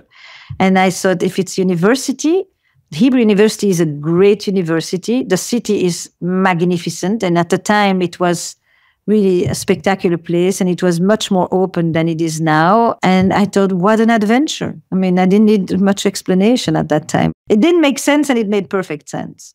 If you look back at your time in Belgium and Jerusalem, were there any particular mentors who leap out at you if you had to give them credit for helping steer your life in the direction that it's gone or help you to make any very important decisions? Is there anyone who really jumps out at you besides your parents? It's interesting you're asking me today because I am going to Washington tomorrow to a big psychotherapy conference called the Psychotherapy Symposium. And I am doing an homage to my mentor, but the mentor from America who is 95. And I've been asked to be one of 3 people to be the person to thank him. So I'm in the midst of this experience right now. What am I going to say to one of the most influential teachers of my life? We could also talk about that 95-year-old mentor. That's totally fine as well. Or both. Too. both. No, Yeah. I mean, it's an interesting question. I am the product of mentorship. This is true throughout. From the Hebrew University to Cambridge, Massachusetts, to studying with Salvador Minuchin, that's the name of this mentor. I have been mentored pretty much throughout, but even in my adolescence through my theater teacher and dance teacher, mainly because my parents couldn't always help me with any of these things. They had zero reference to the world I lived in. I sought teachers. I sought mentors. I sought people who could help me integrate in Belgian life, who could help me believe in myself as well, you know, guide me. My brother was definitely one of them. Every book I read was recommended by him. But I am totally the product of mentorship. It's like I sought them out, one after the other. This man that I'm going to be commemorating tomorrow is alive, but Salvador Minuchin, who is one of the fathers of the field of systemic family therapy. How do you spell Salvador's last name? Minuchin, Minuchin. Got it. Minuchin. Thank you. Argentinian. I mean, you know, you're anointed when you have studied with him. It's like studying with Freud, but a century later. I knocked at his door. I arrived to New York. I was here. I knew I have a year to be in New York. I knocked at his door and I said, can I come and observe? He looked at me like, who are you? And that's the story I'm going to tell tomorrow. Like at the time, you could still knock at somebody's door and say, I want to learn from you. You inspire me. And then he let me stay there 10 weeks. And then after 10 weeks, he said, that's it. That's about as much as one can learn from observing. You can go now. And I said, no. I have to, you know, please let me stay. That kind of thing. And then he always says, like, I entered through the window, you know. So I actually want to, sorry to interrupt, but I want to dig a little deeper on that because I am constantly asked by... Well, I'm asked to mentor, which usually means unpaid consultant for life. So I don't often say yes to that. But the question of how should I approach mentors or how should I seek people out like Salvador, and somewhat along the lines of your story, a little bit different, but I remember a professor who had a profound impact on me, Ed Shao, who was at Princeton and was a very eclectic character. He was similar in his appeal to me as Richard Feynman because they were so diverse in their interests. So he was a competitive figure skater, had taken several companies public, was the first, I believe, the first computer science professor at Stanford because the person who was supposed to teach it didn't show up. And then the administration asked if anyone would volunteer, and he did. I was a congressman for a few terms, and I really wanted to be in his class, but I came back from overseas and I was late to apply to this class, which had become very, very popular, called high-tech entrepreneurship. So I went to the first class and I appealed to him and I said, I'll sit on the floor, I'll clean the erasers, I'll do whatever's necessary. Can I just sit in on a few classes? It was a somewhat similar approach, but when people ask you, and I'm sure they do, how should I seek out mentors? How should I approach people I want to learn from? What advice would you give them? And maybe any specifics from what you've done in the past? Did you just knock on the door of his classroom or was it his office? His classroom. I mean, I called, I said, I'm in New York and so suggested that I come meet with you. I would love to learn with you. I had nothing, no credentials. I had no reason to be there. Could I please? No, it was like, get my foot in the door. I like you. I would have done exactly what you did. I would have said, I'll do anything. I'll bring you coffee every morning. Can I just be here? Because I just needed my foot in the door. And then I can start thinking, and now what? I admire the people who do that with me, I have to say. When they come and they fly and they write and they say, I've been reading you, I've been, and then they show me, not just I like you or I admire you, but also they say a few things that let me know that they get what I'm talking about. So I also feel deeply understood. And then I feel like, oh man, I was there. I was that 21-year-old, and I had no papers. I had no visa. I mean, I came here with love and fresh water, really. And I just, and that's what I mean, street smart. It's like, refugee, go for it, knock at the doors. And if they say no, come back again. If at the third time, if you don't act crazy, they will understand that you are deeply motivated. And if you do it with somebody who did it too. That if you don't act crazy is a really important bolded part of that sentence. It's very... You have to be really, you're not a cuckoo. You're not like just some loose screw, but you really show that I see you and I want your trajectory or I want to learn from your trajectory. After 10 weeks, when he said, you're out, I said, please, he said, you can be a fly on the wall. And I said, fine, I'll be a fly on the wall. I will melt in the wall. Let me be as invisible as can be. And then one day, there was a couple that was there, a family, and it was actually a Holocaust survivor family working with the therapist behind the one-way mirror. That's how we were learning at the time. And then somehow, suddenly he looks at me and he says, you there in the back, don't you know something about this? He said, what would you do? And blah, blah, blah, blah, blah, blah, and then I spouted something out. And then he says, that's an interesting thought. Go tell them. And he literally sends me to the other side of the mirror into the session, And I thought, oh, I'm no longer invisible. I exist. And that was the beginning. Then I worked with him for the next 4 years. That's amazing. So chutzpah is the word in Yiddish. Oh, yes. Chutzpah. Chutzpah. Chutzpah. Good, healthy, creative, imaginative chutzpah. Yeah, I need more chutzpah. I'm not saying it correctly. And less, what is it? Perfectly well. Less michigas, right? Is that's michigas? Yes, exactly. Less crazy, but another, I think that mentors, I agree that sometimes it's kind of consultant gig for life, but sometimes it's just... You must have had authors or books or musicians, those that you read when you were young that kind of really shaped you. And it's a very strange thing when suddenly you become a shaping force in someone else's life. For some reason, you speak to them. And I am always curious, why me? Like, what is it that I say, because other people talk about some of these things, that touches you? That you would want to come here from faraway countries just to meet with me. And on occasion, I'll go and have a cup of coffee with these people or, a glass of wine. I have responded more than once just by the way they write the letter. It's all in how they write that mail to me. I can't explain, it's no logic. Are there any key ingredients that you can think of? I'll share from my side as well. So one of the things that, and we both get, I'm sure, a lot more inbound than we could possibly ever respond to, but one of the things that I would say, certainly can't be 10 pages long, but that's obvious. I would say that very often people think that it is a form of optimism that'll be rewarded if they end with, and I look forward to your favorable response, or how about next Tuesday?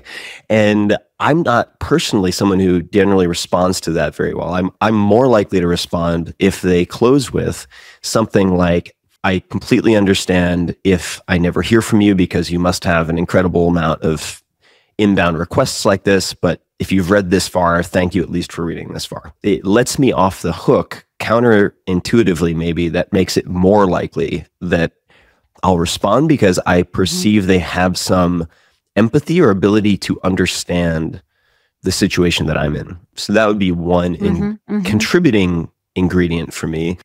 And then the other, I remember I ended up hiring someone years ago to help me work on the 4 Hour Body and some other projects, because he heard me talking about things that I needed or read about certain projects I was going to be working on. And he said, oh, I just went ahead and did A, B, C, D, and E. Here's the work. You don't have to respond. I just thought this would be helpful. And I was like, wow, okay, that's very proactive. What about yourself? Yes, it's a combination. I mean, what you just described for me, it's a combination between boldness and humility. Right. You know, the boldness is, I'm going to do this. I've been reading you. I've been listening to you. Something in the way you say it strikes it right for me. But I don't expect it. I totally know what I'm asking you, and it would mean an enormous amount. You have no reason to do this. But if you were to do this, it could change my life. It would mean so much. It's not so much that I can say no or yes. It's that they really understand the vulnerability of the request. You feel that they are prepared for you to say no. And they are, so if they were to hear a yes, it would mean so much. And I have been there. I remember, I've been that person. So you can't write to me as if you already know everything. But at the same time, you have to be bold enough to want to say, what do I have to lose? What do I have to lose? And then they say sometimes, I have never written something like this. And then I would probably say one thing for me that makes a difference is if they just say, I've always wanted to be a therapist who works with sexuality and couples. No, but if they say in the way, if they reflect back something about me in which I recognize myself and it's a mirror that I like to look at, then I feel like they really get what I'm about and what I'm talking. They're not just projecting onto me, That helps. Then I feel also really understood. It's a variation of what you're describing in terms of the empathy. So I think it's similar. It's a different wording for something that's quite similar to what you described. Does sound similar. So I promise to get back to this, and I know people are going to want to dig into this. We'll continue to bounce all over the place. But you mentioned the erotic as an antidote to death. What is eroticism, and can you explain what you mean by it being an antidote to death? Animals have sex, and we have the erotic. And the erotic is sexuality that is transformed by our human imagination. The erotic is the meaning that you attribute to sexuality. It's the poetics of sex. It's not nature, instinct, primary force. It's everything that gives it a meaning and in a context. It's everything that turns sex not into an act, but into a place you go. Not just something you do, but a place that you go. And that place that you go is a place where you connect with vibrancy, with aliveness, with renewal, with life force, with vitality, with mystery. And that's why it becomes an antidote to that. So that's why people often talk about it in spiritual terms, in religious terms. It has a transcending quality to it. It's really the more mystical meaning of the word erotic. Eros, Zohar, life force. It's really modernity that narrowed the meaning of eroticism to something that is more blatantly sexual rather than life force. But that life force, often expressed through the sex, takes on a whole other dimension. So for me, to understand that I wasn't just working on sexuality, because I'm not interested in what people do, the act, you can do sex and feel nothing. women have done sex and felt dead for centuries. It's really that other side of it. And that you don't have to do much of anything, your own imagination. We are the only ones who can have sex for hours, blissful sex and a wonderful connection and orgasms and all the likes, and never touch anybody just because we can imagine it. And that imagination is ability to transport ourselves outside of this moment that we are in into something completely different. That is the erotic élan. And I am very interested in that because I work with people who come and complain about the loss of desire and the loss of that energy. And they want to reconnect with that force. And they don't know why they lose it. And they confuse it with arousal. And it has not much to do with that. And, when people complain about the listlessness of their sex lives, they sometimes make them want more sex, but they always want better. And that better, when you analyze it with them, it's about that life force, that vitality, that vibrancy, that mystery, that imaginative play, that curiosity. Curiosity is an essential ingredient of the erotic. And that's what they want to reconnect with. And so then that metaphor that I talked before about not dead versus alive, survival versus revival, that's, you can survive and have sex and have children, but you may feel dead. Whereas you can have an experience in which you feel utterly alive and you're in your 80s and you do whatever 80-year-old people do. It doesn't really matter because the force transcends the act. And that's, for me, the interest of working on eroticism. I work with people who want to feel alive.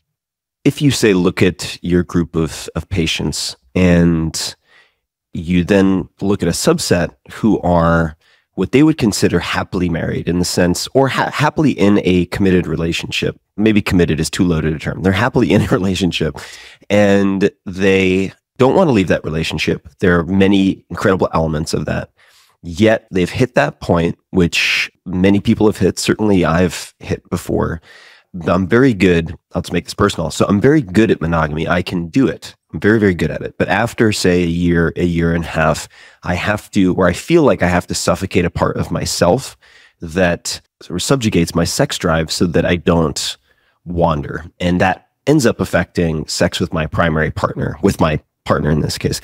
So if you're talking to these people and they hit a point where they feel sex drive decrease or listlessness, what do you view as the ethical options that are on the table to address that?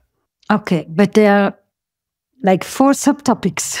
Yes, no, exactly. There's a lot of that. That was probably far too complex a question, but I suppose making it personal is leading me to do that. No. It's so mating in captivity for me was really a conversation on that very question that you just asked, right? People would come to me and they would say, we love each other very much, we have no sex. Or we love each other very much, where is the desire?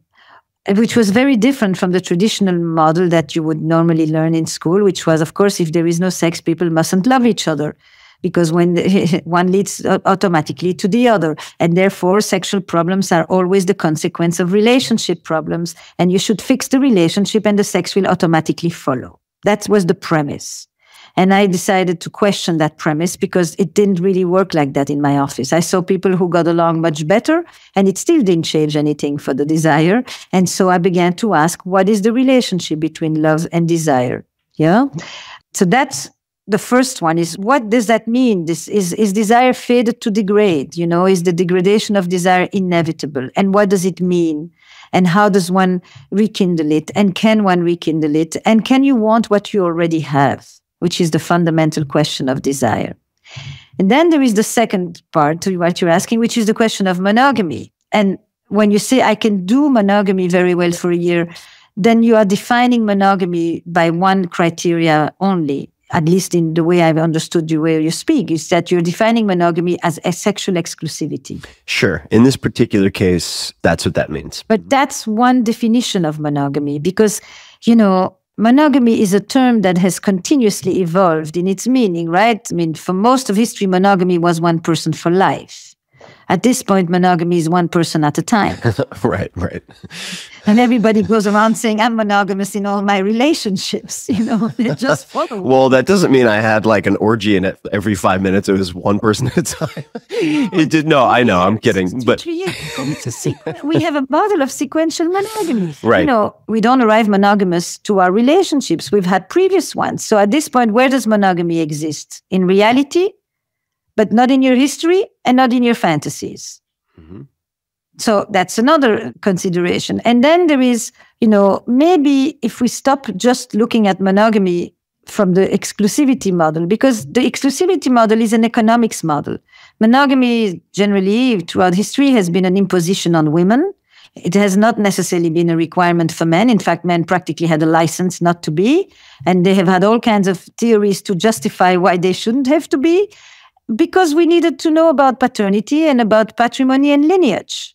So monogamy had nothing to do with love. It had everything to do with an economic system. That word has transformed since Romanticism so much that at this point, I think that the conversation about monogamy should probably be less a conversation about sex and sexual boundaries and sexual exclusivity, and more about the multiplicity of relationship configurations, in which monogamy may be more emotionally determined rather than just sexually determined, like gay couples have done forever.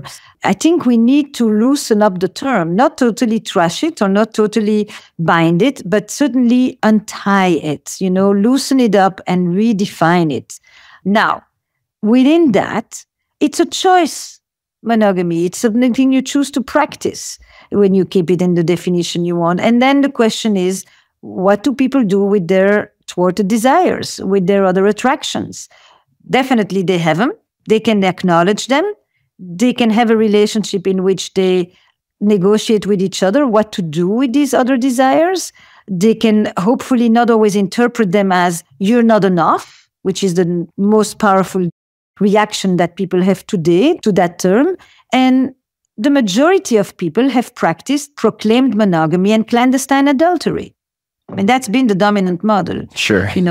The question is simply, do people want to have a negotiation with themselves that is private and secretive, or do people want to incorporate this as part of the conversation of couple making at this point? We're not meant to have desire for one person for life for 60 years. That is not how we were conceived, neither were we ever conceived of having 60-year relationships with the same person either, for that matter. So we are left with a host of new questions about the nature of erotic desire, given, first of all, that until very recently, we didn't have sex in relationships just because of a desire. We had it for procreation, and generally for women, it was a marital duty. So sex that is rooted in free will for pleasure and connection, just because we want it, and with you, and hopefully at the same time, and so forth, is a very new model.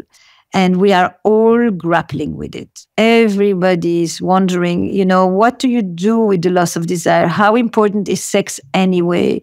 Can the relationship sustain without sex? Can the relationship sustain with sex with others while having a relationship? What are the boundaries? I mean, this is the conversation of modern love. It's one of them anyway. There's a few, but this is one of the dominant conversation of modern love. So I don't know if I've answered you, but I hope I've kind of highlighted some of the flashpoints. You have, and I think we can. I mean, we've got the time, so we're going to keep going. You mentioned, and I think this is a very important observation, that adultery used to threaten economic stability. Now it threatens more so emotional stability, although in some senses, certainly if you're within the legal construct of marriage, there can be economic ramifications, certainly. And I'm going to bring it home to San Francisco for a second. So I live in San Francisco, that's home base. And I've tried different relationship configurations in the past. I'm not married, I don't have kids. And I've had some wonderful relationships. I'd say for the last 10 to 15 years, I've done a better job of setting my own boundaries, understanding other people's boundaries, making sure that all of those are very explicit so that whatever agreement we have, at the very least, the agreement is clear. So I've had some really good relationships. Mm-hmm. What I've seen in the last, say, let's call it 5 years. It's certainly existed for longer than that, but whether it's books like More Than Two or Opening Up or others, there is a trend, at least in the Bay Area, for people to try what they would consider monogamish or polyamorous relationships. And I have, just in the cohort that I've observed, and there are a lot in the Bay Area, the always honest, all the time, radical candor approach seems to implode with pretty spectacular fireworks on a regular basis. So the question I want to pose is there such a thing as too much honesty? And how do you think about that when you are advising? How do you think about it, whether yourself or in your own relationships, or how do you advise your clients when they're grappling with this? Should we, because for instance, I'll give you, and for you out there who are sensitive, earmuffs, cover your ears, but there are people out there who can have a high tolerance for, say, what they would call compersion. For people who don't know that word, that is, at least the way it's been explained to me, getting gratification or pleasure from someone else's pleasure. So if your partner is having sex with someone else, you derive a certain amount of pleasure from that. I know couples who have tried this because they've been told it's a more highly evolved approach. And so they'll sit down to dinner, and let's just say in a heteronormative relationship, the male will say, "So what was it like having so-and-so inside you last night?" And they'll try to have that conversation, and everything blows apart at the axles. And it just doesn't work. There's some people for whom it works very well, but how much honesty is too much honesty? Is there such a thing as too much honesty? Are there other parameters that you've seen work for people? Yes.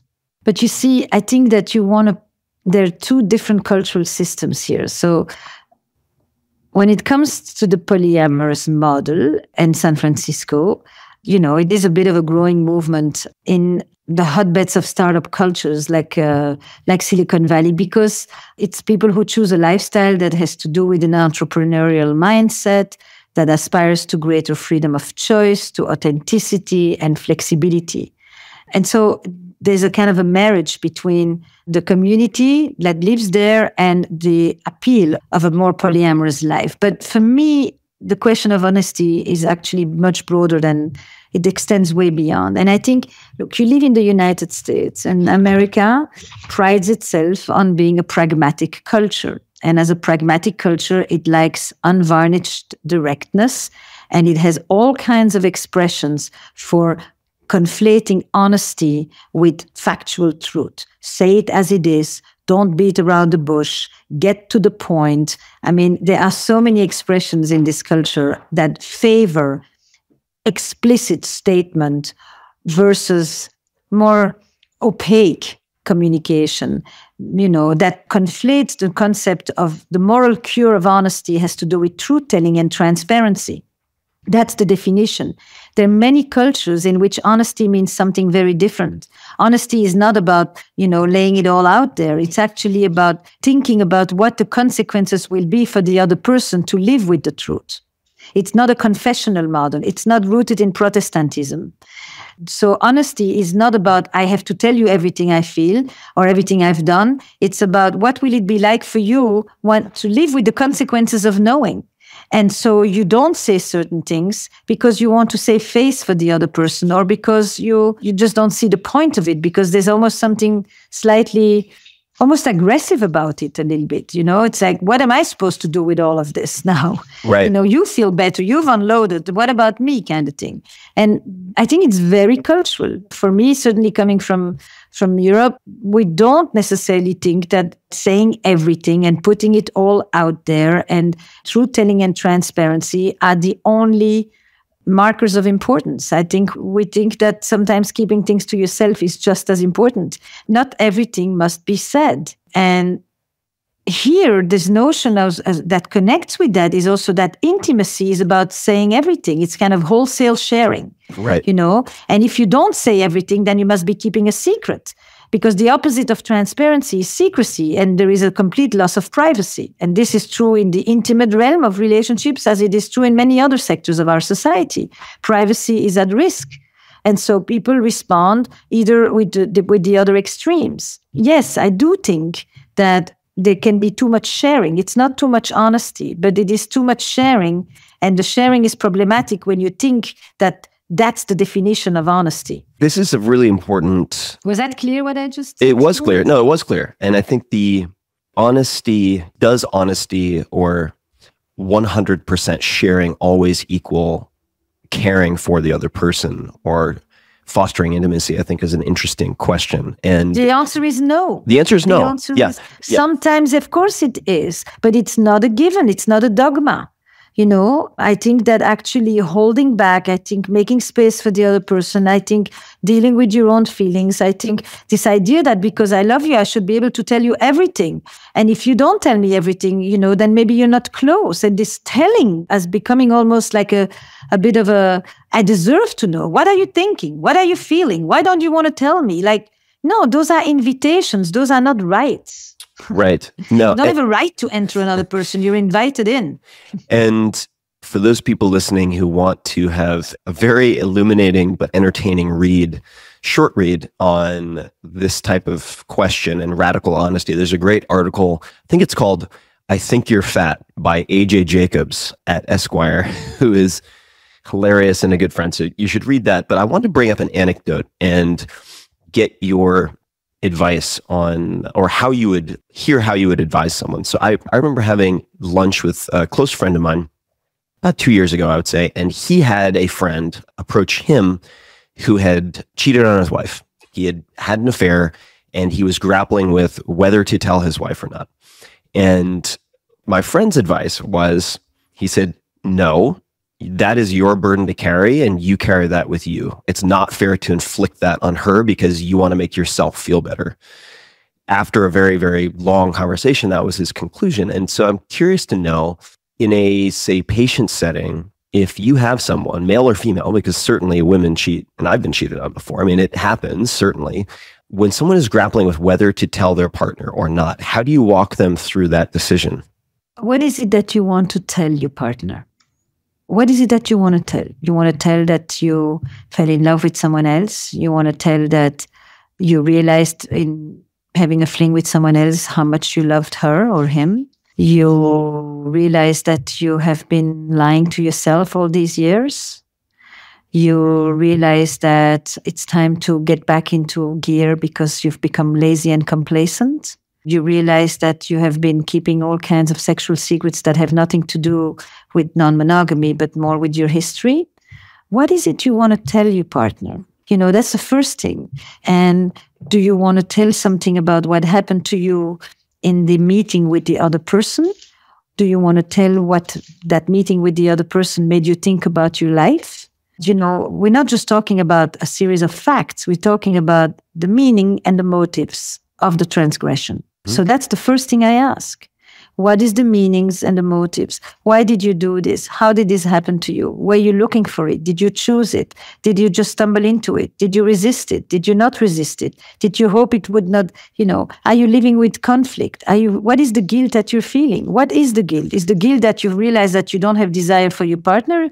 It's the guilt that you realize that your partner must have been really terribly frustrated because you've been a terrible lover to your partner? What is it? And so before I don't have to tell people do or don't tell or don't tell. I help people figure out what it is that they would tell, why would they want to tell it, and what do they think will happen to the other person when they tell it to them. I think the notion that sometimes not to tell is kinder than to tell, the way that your friend did, is also one of the many options. It's not the only one, but it is definitely in the repertoire. That sometimes you tell for your own conscience, and then the other person can churn the whole night. So there is the positives, the liabilities and the positives of telling, and then there is the liabilities and the positive of not telling.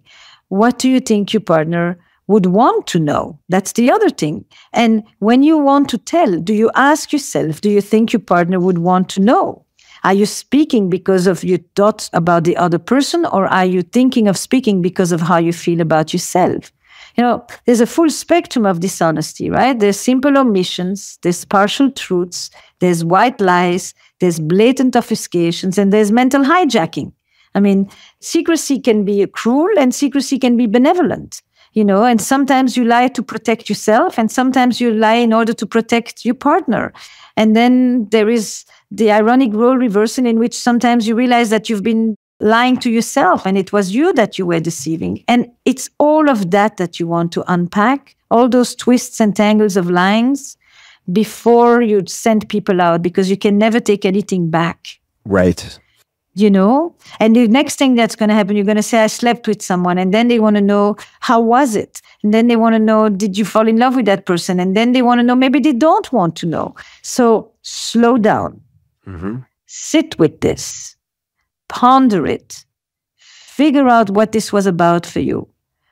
If it really meant nothing, what does that mean when you say it meant nothing? You mean to say it is not supposed to threaten the future of your relationship? This is not a person with whom you want to live? But even something that is meant to mean nothing has psychological valence. So, there's a lot of effort goes into making something not mean anything, paradoxically. For sure. So, sit with that. And I will sit with you for whatever time it takes till we figure this out. And then maybe we'll write a letter. You're not just going to go there and sit. Yeah. And we'll write a letter, and you're first going to handwrite that letter, and you're going to get your first version out, which you probably won't send, in which you just cleanse your soul. You do your own conscience cleaning. And the next letter will be the one in which you're less thinking about you and more thinking about your partner and your relationship. That's the steps.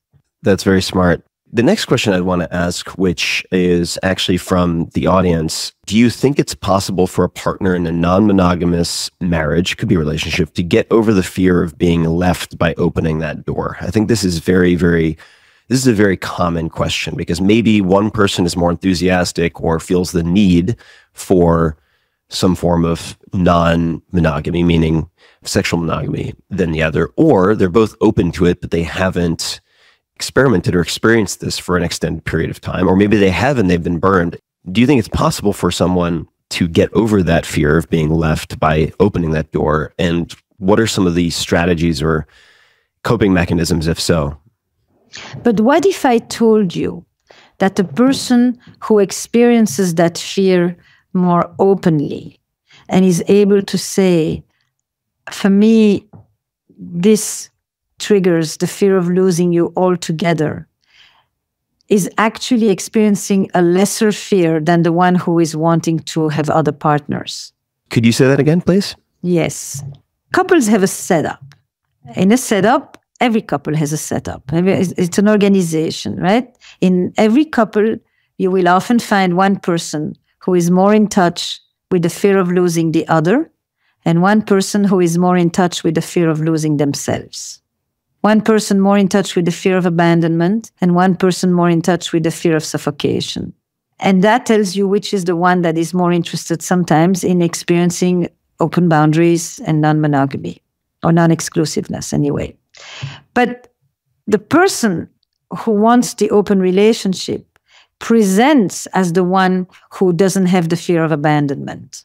I see what you're saying. But that doesn't mean that their strategy isn't in fact one that is meant to address an even bigger fear of abandonment than the other. It's just that in this relationship, the other one is the one who gets to fill the quota.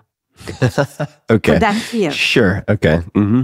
You understand? Couples have complementary systems. So I don't, at face value, would believe that the one who says, I'm afraid to lose you, is the only one with that fear. I believe we all have it.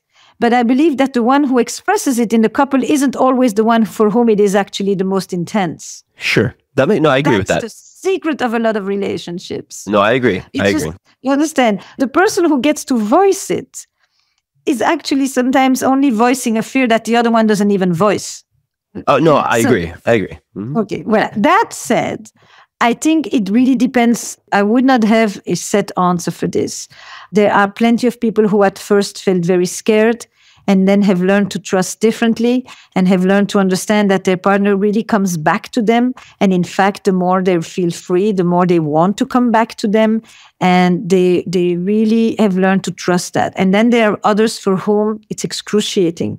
It just feels either a replay from childhood, either a sense that they're not enough, because they have really this notion that you would need more than me and that I can't fill all your needs. It's very, very painful to them. And they bought into that idea and very powerfully.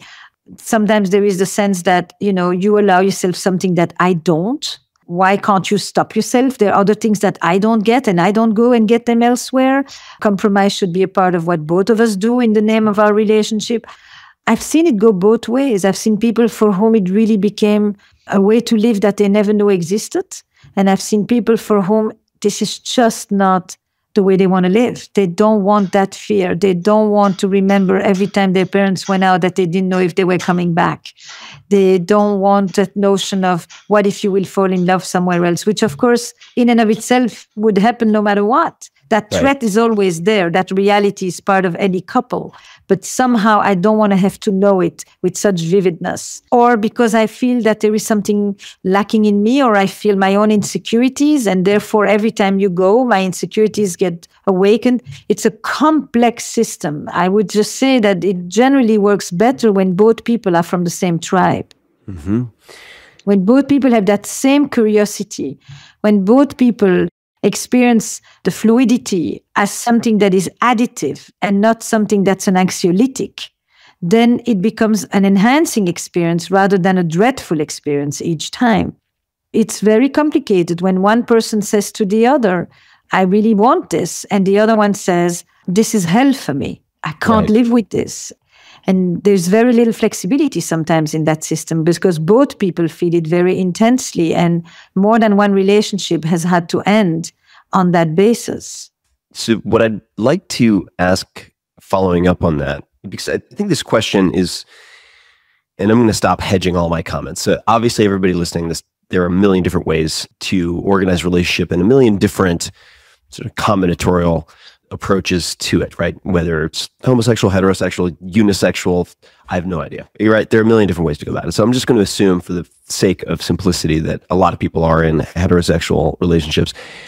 This question is very common, I think, from women who are, you have a male in a relationship who wants more sexual variety. And the woman in many cases, not all cases, is, at least around San Francisco, potentially open to that, but doesn't have the same sexual drive necessarily as the male. So the male is going to exercise that option more than she will. And that leads to, or contributes to, perhaps fostering some degree of insecurity. If he's going to be seeing X number of other people and I am not seeing Y number equivalent of people, then the likelihood of him disappearing is higher.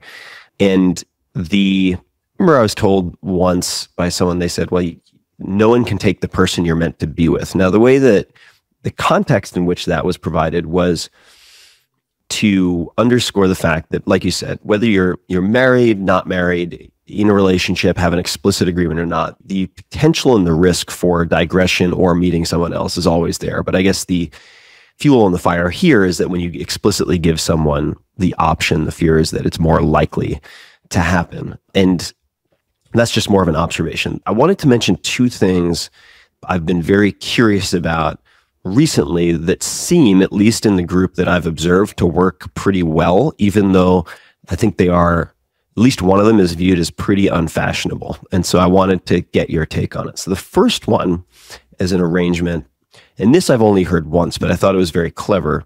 Actually, no, not once, twice. Was older gentleman, he's in his 60s, been married for, I want to say 20 plus years, has a number of kids. And I was asking him about his marriage, and he said, well, we have an open relationship. Okay, when we were having some wine, tell me more. So we continued talking. He said, and I asked him, how do you prevent it from causing problems? And he said, well, every relationship has problems, so it's not like one is immune and one is not. But his wife gives him a report card every quarter. So every 3 months, he gets a report card. I think it was 1 to 10 scale in 4 categories: lover, husband, provider, father. And he's allowed to have a low score in any one of those as long as his average is high enough. So they agreed on what his average had to be. So he might, say, be overseas for a period of time on business trips, and he might also sleep with other women. So he's going to get a low lover score, a high provider score, and then the other two are sort of up for debate. But I found that appealing, maybe just because I like measuring things as a way of course correcting and keeping things in check.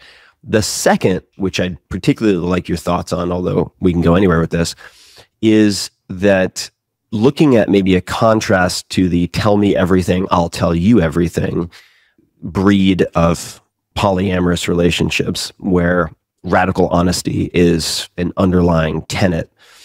I've run into more than a few people who effectively have a don't ask, don't tell policy. And it doesn't pain me to say it, but I suspect I'll get a decent amount of backlash from my audience.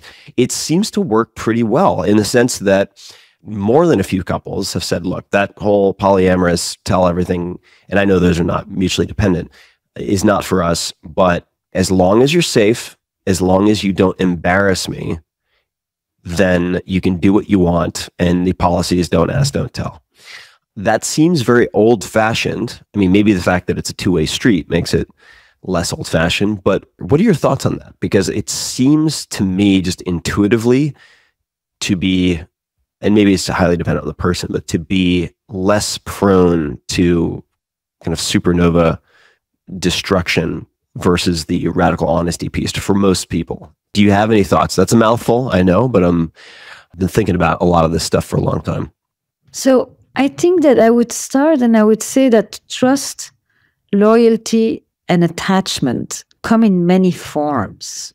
And when you describe this example and you like it because of its measurements, I would say I like it because of its creativity, because there's thoughtfulness, because there's a shared complicity, because it seems to have worked, because there's imaginativeness and resourcefulness in it, and because I think that couples often lack a lot of that. Every other system gets innovators and gets new ideas and put into it all the time, and it is extraordinary how much relationships enter into a certain mode and then stay in it for decades. Right. So anything where I see couples coming up with their own imaginative solutions to various situations and then be flexible about it and review it and change it, to me is great. That's it. I think that unfortunately, coupledom does not benefit from the same innovative spirit that every other company and entrepreneurial space these days gets to benefit. There isn't one model fits all. And a certain couple may have lived for a while in a monogamous arrangement and exclusive arrangements, but then decided at some point, because of all kinds of issues having to do with age, with illness, with success, with you name it, with children leaving, with a new awakening, with loss of weight, you name it, you name it. There's lots of triggers that make suddenly people want to change their relational arrangement. And I think that if people are going to stay together a long time, they need that ability to review their relational arrangements and to negotiate it and then to try something and then to see if it works and to change. I mean, I can't enough emphasize my desire for flexibility to become part also of coupledom, so that it doesn't just be, it enters a groove, it goes until it can't, and then it just kind of ends there. Right. It needs to be something a little bit more enriching there. So the first thing, I think for some people, don't ask, don't tell, works extremely well.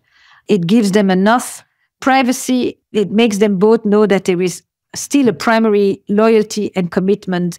There is an implicit sense of knowing where one can go, how far one can go, etc., etc. And there needs to be ample, continuous investment and reassurance and building into the relationship itself. The point is not that you should have the leftovers at home and everything else that is meaningful and exciting and interesting and engaging elsewhere. By definition, you still want to be able to put some logs in your own fire. For other people, transparency and radical honesty has become an ideology. The problem is ideologies generally are rigid. Right. You know, they don't lend themselves to being adaptive and fluid to what's in front of you. It becomes a matter of principle rather than a matter of what makes sense. I may be a little bit, of the school still where does it make sense? Just does it work? I don't care if it's true or if it's right. Does it work? Is it decent? Is it caring? Is it warm? Has it been adapted? Does it fit both people? Those are the criteria as you go back and forth, like kaleidoscopic, not just like two ideas, For many people, the notion of radical honesty, transparency, truth-telling, authenticity, those have become the values of the economy of today, and so is it in the economy of the home. We want experience, we want purposeful, transformative, experiences. We want them at home, we want them at work, everywhere. For other people, home is a different thing. And home is meant to satisfy other needs, etc., etc. And there is a segmentation that is accepted. We share these kind of things. We share other things with other people. And to me, it's really a matter of, does it fit this particular couple? Does it work for them?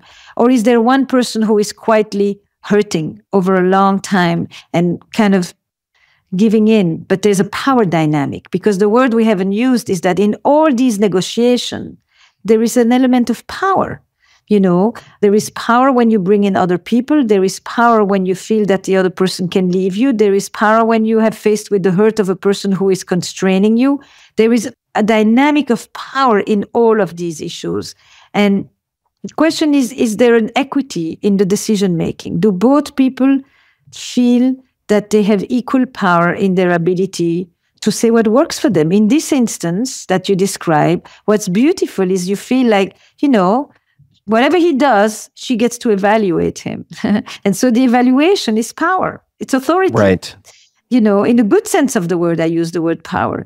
And so they are calibrating power. You get to do things, but I don't want to have to suffer because of it. I want to know that I still get the primary goods. I want to know that I come first. And so, you want to go play, but don't play on my behalf and don't play on my account. I don't want a devaluation of our assets because you are accruing other revenues somewhere else, and they play with this. And so for this couple, to me, I'm putting my script onto it, but when I listen to the description, I'm looking at what is the power distribution, because the power is the sovereignty, the power is the dignity of this. Otherwise, all these things become not power, but power maneuvers. And that's a whole other thing. And that has nothing to do with just sex alone.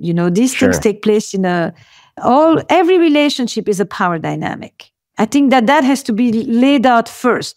Inside of that, we can come up with so many different arrangements that people will live for a while and then switch. I want to say that. I would say that to the polyamory people as well. I mean, it's like, there is a beautiful proliferation of non-monogamy thinking that is taking place, okay? And they're very different from the free love pioneers of the 60s and the 70s.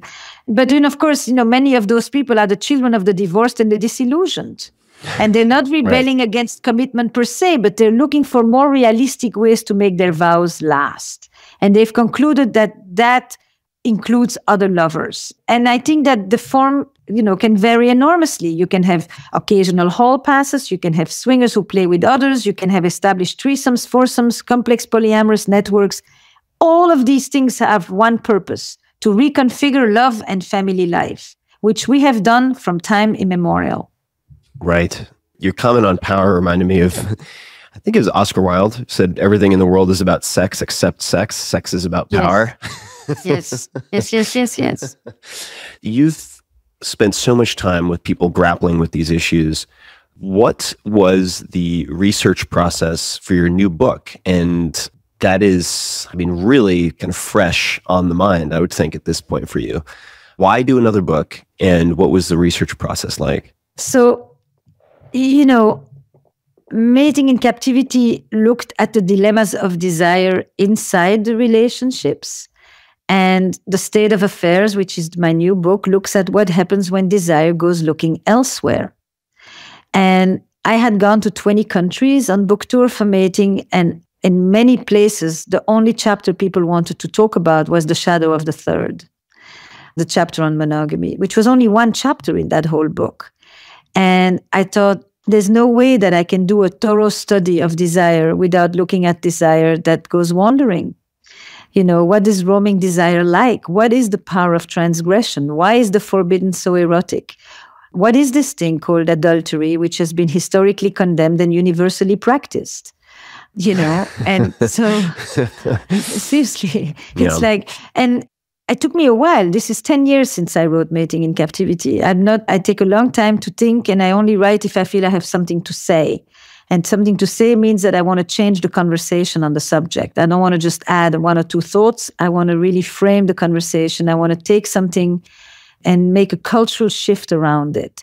So for the past 6 years, I began to travel the globe and have conversations about the subject of infidelity, transgression, thrusts, love affairs, fuck buddies, betrayal, trauma, lying, deception, cheating, gaslighting from both sides. What is gaslighting? I've heard this expression before and I don't know what it is. Is when I say, I know you are seeing somebody else. I know it. I feel it. Or and you say, no, you're crazy. This is because of what your father did to you. You're just paranoid. I see. And you literally destroy the coherence of my reality. Got it. When you're accused of something, you turn it around and then sort of fracture someone else. But you also literally begin to make me feel like I have no longer a grasp on reality. I see. Got it. It's a real mental torture. Mm-hmm. It's not just that you're denying, it's that you're also saying, is what's wrong with me that I'm thinking this? And then you basically make me doubt myself. And you make me doubt that when I think the tea is hot, it's actually hot. I no longer know to trust the world that I live in, my perceptions, my thoughts, my feelings. And that becomes an internal breakdown. It drives people crazy.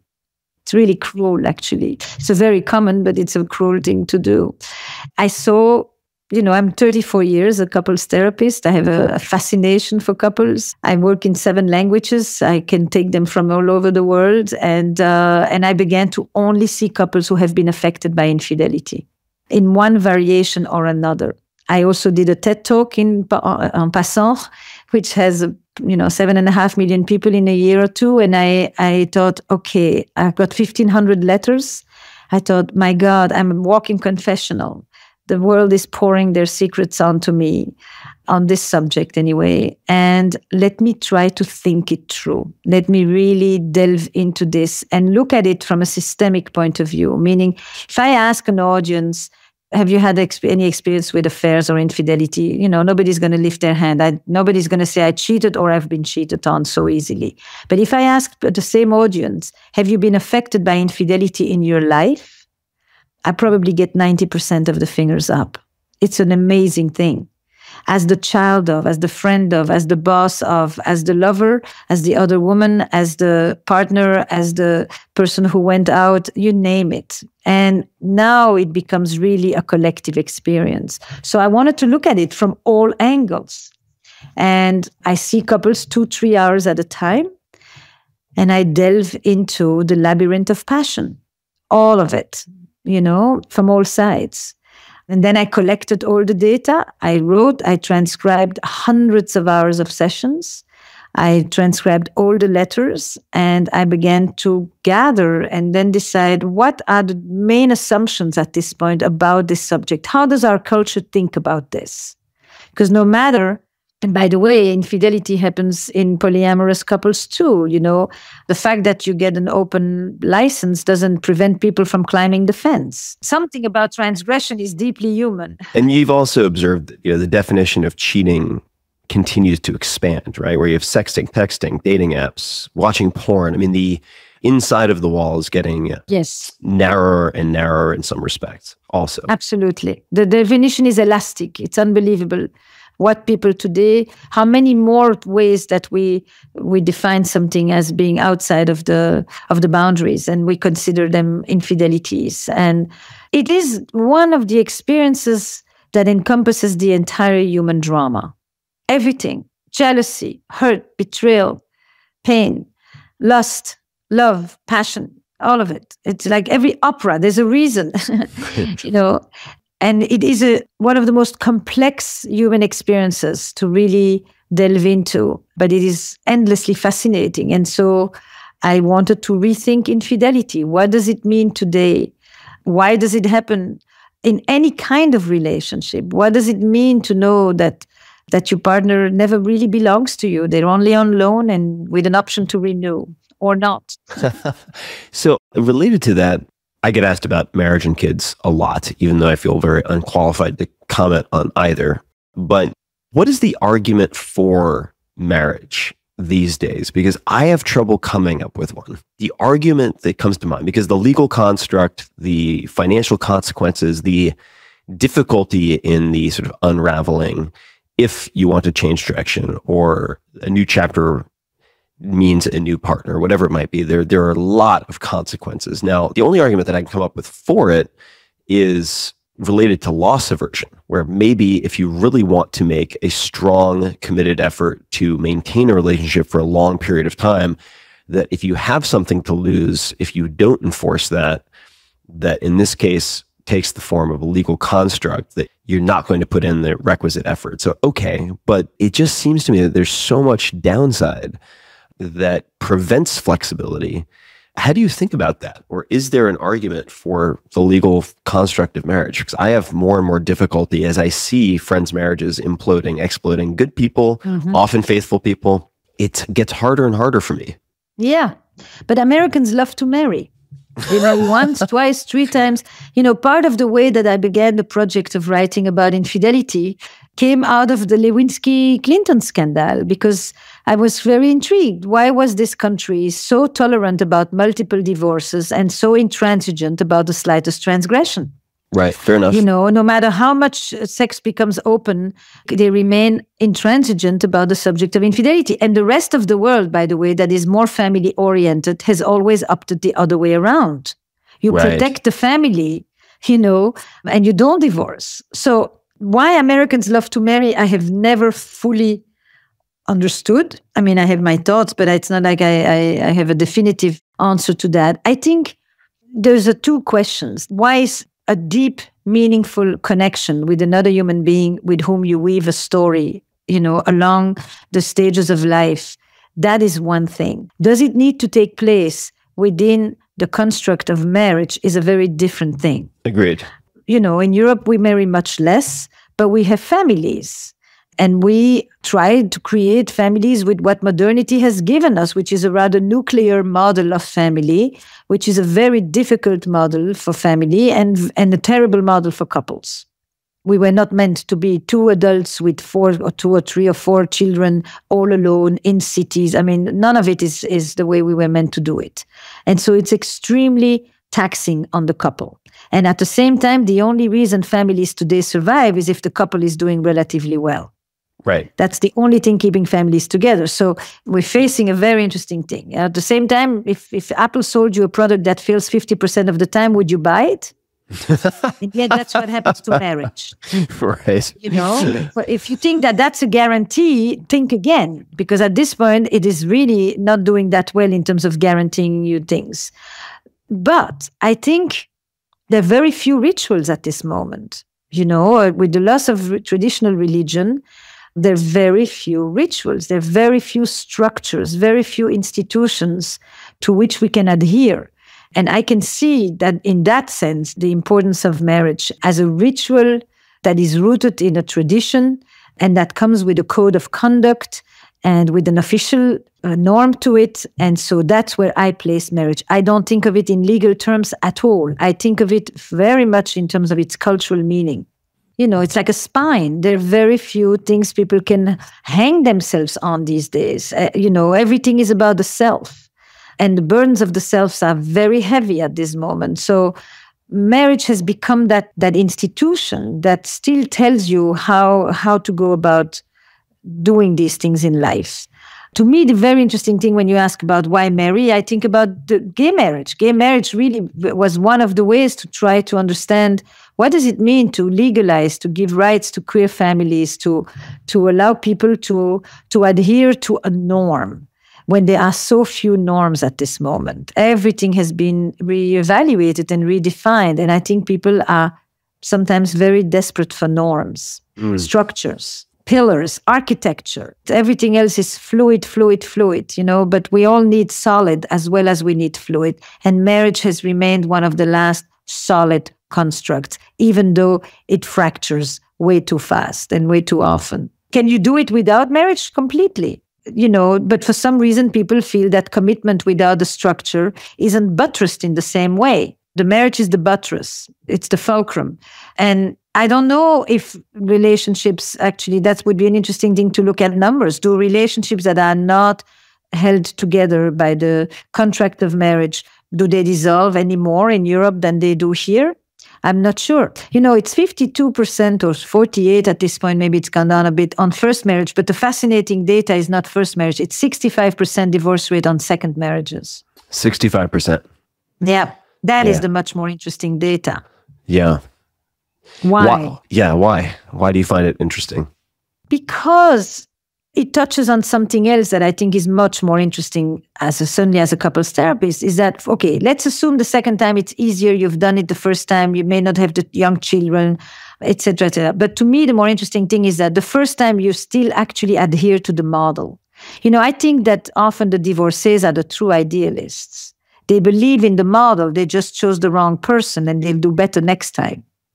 The second time, they begin to think that maybe it's not all about the other person and that maybe it's time to take some responsibility for themselves.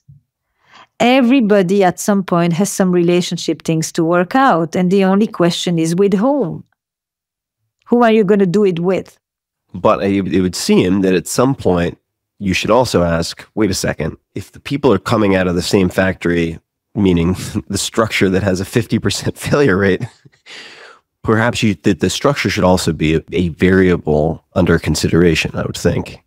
Absolutely. But that's coupledom. That's not just marriage. Sure, I agree.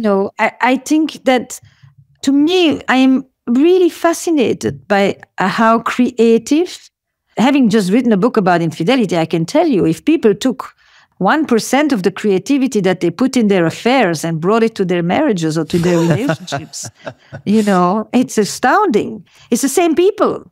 Change context and they suddenly are filled with imagination and attention and focus and generosity and kindness and desire.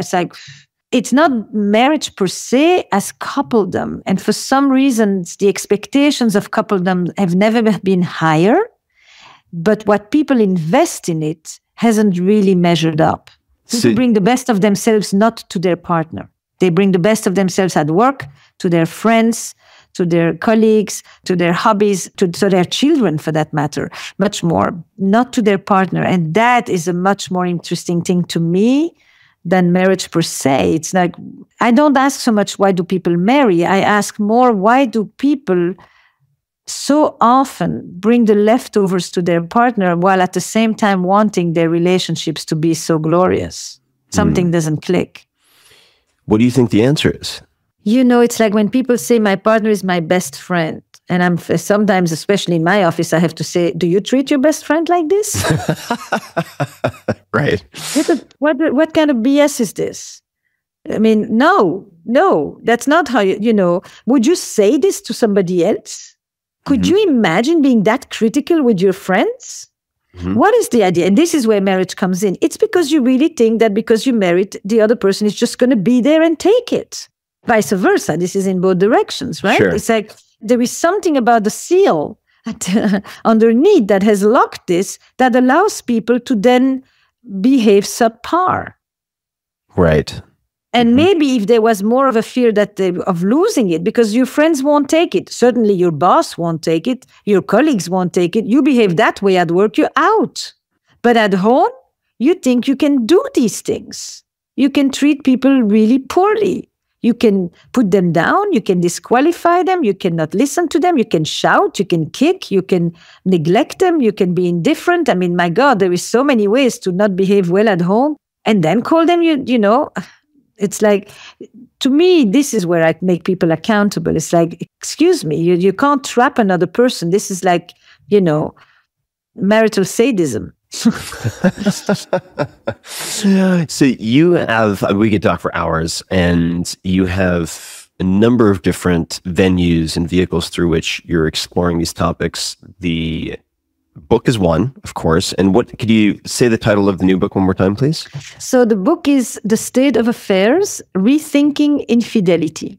So I suspect that will be, as your talks and previous work has been, very, very popular and topical. I would say this. I would say, why do people cheat? Why do happy people cheat?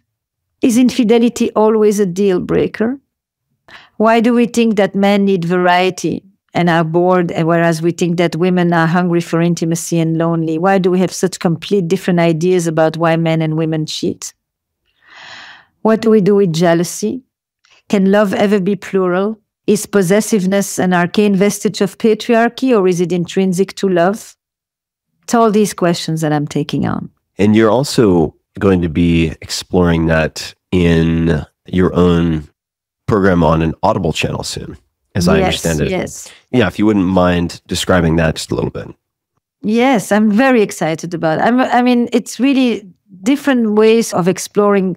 You know, the book, The State of Affairs, is not really a book about infidelity. It's really a book about what do we learn from infidelity about the human heart and the human condition.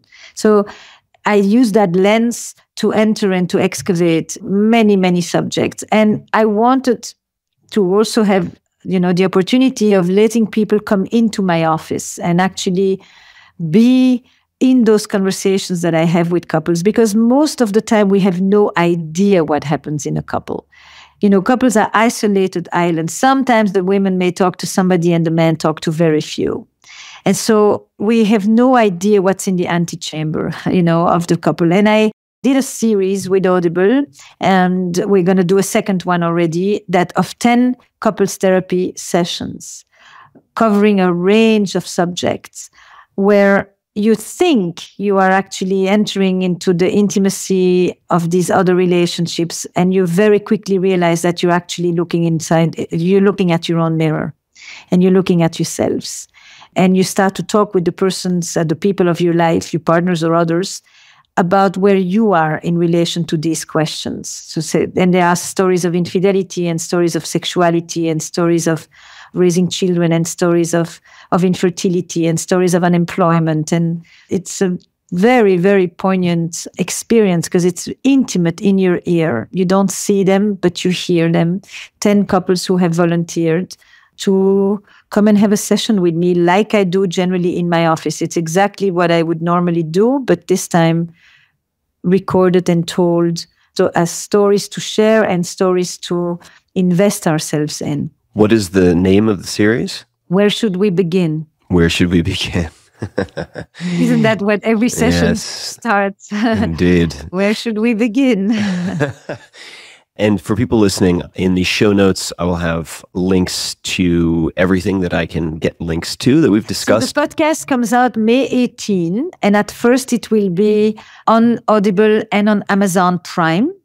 And then the book comes out in September, will be in stores October 10, and then the podcast will also be released on iTunes, and so it will be re-released at the same time as the book comes out.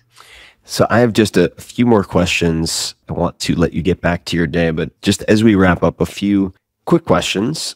One is, what books besides your own have you gifted the most to other people? Oh, the book I've probably gifted the most is Viktor Frankl, The Search for Meaning, since I'm 16. Mm-hmm. That is a fantastic book. And what about reread the most yourself? What book have you reread, or books, any books that come to mind that you've reread? I recently reread The Art of Loving by Erich Fromm. I reread The Erotic Mind by Jack Morin. I reread, for this book, I reread Madame Bovary, which was very disappointing. How? I'll tell you what I reread that I love, because one of my kids was reading it in school, Crime and Punishment. Yeah. No, you can reread the Russians. That will just, they are timeless. And if you had a billboard, this is a metaphorical question, but if you had a huge billboard where you could put a short message on it, non-commercial, but a short message up, could be one word, could be a sentence, could be whatever, to get out to millions of people, what would you put on that billboard? Or what might you put on that billboard? There's always more you can do for another.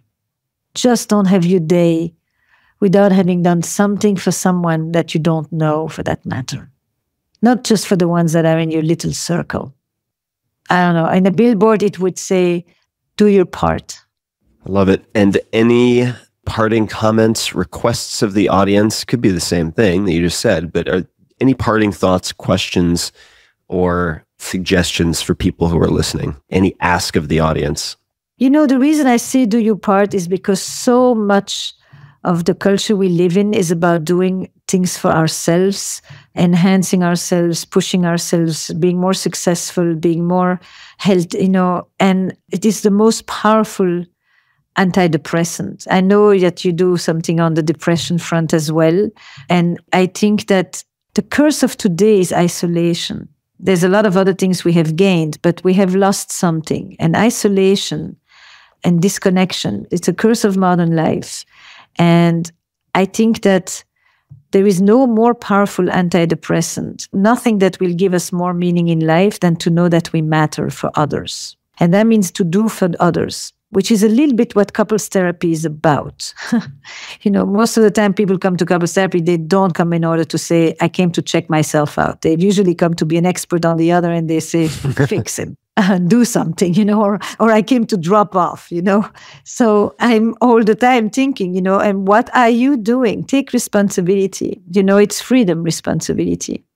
And for the rest, it's like, if any of you are inspired by what I say, join me on all the platforms where you can find me so easily. And there's nothing I think I value more than to be in conversation. Like I've so enjoyed our conversation, you and I, and to talk about these things. It's part of everybody's life all the time. Love, sex, trust, loyalty, commitment.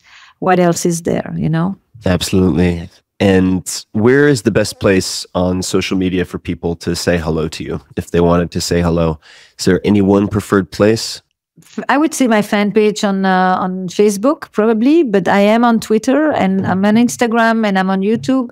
I'm doing this whole beautiful series, actually, of videos that I'm putting up on YouTube on relational intelligence that I think kind of are snapshots of where I say in short what I often say in long. I'll tell you, what I want is, we have often these days tried to simplify things. And I think what I try to do is create a conversation on relationships and love and all of that at work as well as at home, both levels of relationships, in business, in companies, etc., that embraces complexity, that's multicultural, and that's inclusive. And I think that the more people join this, the more you will help me do my piece of social change. Mm-hmm. So everybody definitely say hello to Esther, Esther.Perel on Facebook, Instagram, Esther Perel Official, YouTube, Perel Esther. Switch, and I'll put all of these in the show notes. Esther, thank you so much for taking the time. This was a real joy and tremendously stimulating and thought-provoking. I have a lot to think on. So I appreciate you sharing your expertise and your experiences with us. Thank you. It's a treat. Thanks a lot. And to everybody listening, you can find links to everything that has been mentioned, the books, the podcast, everything imaginable in the show notes. As usual, with every other episode, you can just go to tim.blog/podcast. And until next time, thank you for listening. Hey guys, this is Tim again. Just one more thing before you take off, and that is 5 Bullet Friday. Would you enjoy getting a short email from me every Friday that provides a little fun before the weekend? Between 1.5 and 2 million people subscribe to my free newsletter, my super short newsletter called 5 Bullet Friday. Easy to sign up, easy to cancel. It is basically a half page that I send out every Friday to share the coolest things I've found or discovered or have started exploring over that week. It's kind of like my diary of cool things. It often includes articles I'm reading, books I'm reading, albums perhaps, gadgets, gizmos, all sorts of tech tricks and so on that get sent to me by my friends, including a lot of podcast guests. And these strange esoteric things end up in my field, and then I test them, and then I share them with you. So if that sounds fun, again, it's very short, a little tiny bite of goodness before you head off for the weekend, something to think about. If you'd like to try it out, just go to tim.blog/Friday. Type that into your browser, tim.blog/Friday. Drop in your email, and you'll get the very next one. Thanks for listening. This episode is brought to you by Momentous. Momentous offers high-quality supplements and products across a broad spectrum of categories, including sports performance, sleep, cognitive health, hormone support, and more. I've been testing their products for months now, and I have a few that I use constantly. One of the things I love about Momentous is that they offer many single ingredient, and third-party tested formulations. I'll come back to the latter part of that a little bit later. Personally, I've been using Momentous Mag-threonate, L-theanine, and apigenin, all of which have helped me to improve the onset, quality, and duration of my sleep. Now, the Momentous Sleep Pack conveniently delivers single servings of all 3 of these ingredients. I've also been using Momentous Creatine, which doesn't just help for physical performance, but also for cognitive performance. In fact, I've been taking it daily, typically before podcast recording, as there are various studies and reviews and meta-analyses pointing to improvements in short-term memory and performance under stress. So those are some of the products that I've been using very consistently, and to give you an idea, I'm packing right now for an international trip. I tend to be very minimalist, and I'm taking these with me nonetheless. Now back to the bigger picture. Olympians, Tour de France winners, Tour de France winners, the U.S. military, and more than 175 college and professional sports teams rely on Momentous and their products. Momentous also partners with some of the best minds in human performance to bring world-class products to market, including a few you will recognize from this podcast, like Dr. Andrew Huberman and Dr. Kelly Starrett. They also work with Dr. Stacy Sims, who assists Momentous in developing products specifically for women. Their products contain high-quality ingredients that are third-party tested, which in this case means informed sport and or NSF certified, so you can trust that what is on the label is in the bottle and nothing else. And trust me, as someone who knows the sports nutrition and supplement world very well, that is a differentiator that you want in anything that you consume in this entire sector. So, good news. For my non-US listeners, more good news, not to worry. Momentous ships internationally, so you have the same access that I do.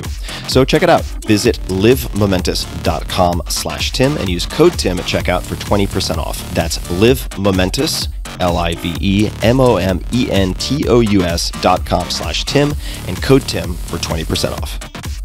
I don't know about you guys, but I've had the experience of traveling overseas and I try to access something, say a show on Amazon or elsewhere, and it says not available in your current location, something like that. Or, creepier still, if you're at home, and this has happened to me, I search for something or I type in a URL incorrectly, and then a screen for AT&T pops up and it says, you might be searching for this, how about that? And it suggests an alternative, and I think to myself, wait a second, my internet service provider is tracking my searches and what I'm typing into the browser? Yeah, I don't love it. And a lot of you know I take privacy and security very seriously. That is why I've been using today's episode sponsor, ExpressVPN, for several years now, and I recommend you check it out. When you connect to a secure VPN server, your internet traffic goes through an encrypted tunnel that nobody can see into, including hackers, governments, people in Starbucks, your internet service provider, etc. And no, you are not safe simply using incognito mode in your browser. This was something that I got wrong for a long time. Your activity might still be visible, as in the example I gave, to your internet service provider. Incognito mode also does not hide your IP address. Also, with the example that I gave of you can't access this kind or that content wherever you happen to be, then you just set your server to a country where you can see it, and all of a sudden, voila, you can say log into your normal Amazon account as opposed to being routed to .uk or whatever, and everything works. So ExpressVPN protects you and enables you because it encrypts and reroutes your network traffic through secure servers. So even though your traffic is still passing through your internet provider, now they can't read it.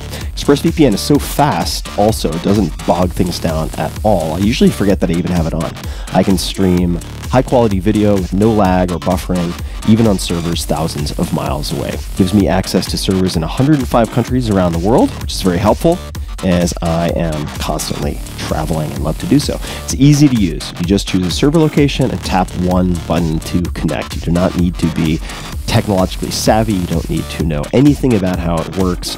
It's just one click and it works on every device: phone, laptop, tablets, even TVs. ExpressVPN has really changed the way I use the internet, and I can't recommend it highly enough, so check it out. Right now, you can go to expressvpn.com/Tim and get 3 extra months for free when you sign up. Just go to ExpressVPN, expressvpn.com/Tim for an extra 3 free months of ExpressVPN. One more time, expressvpn.com/Tim.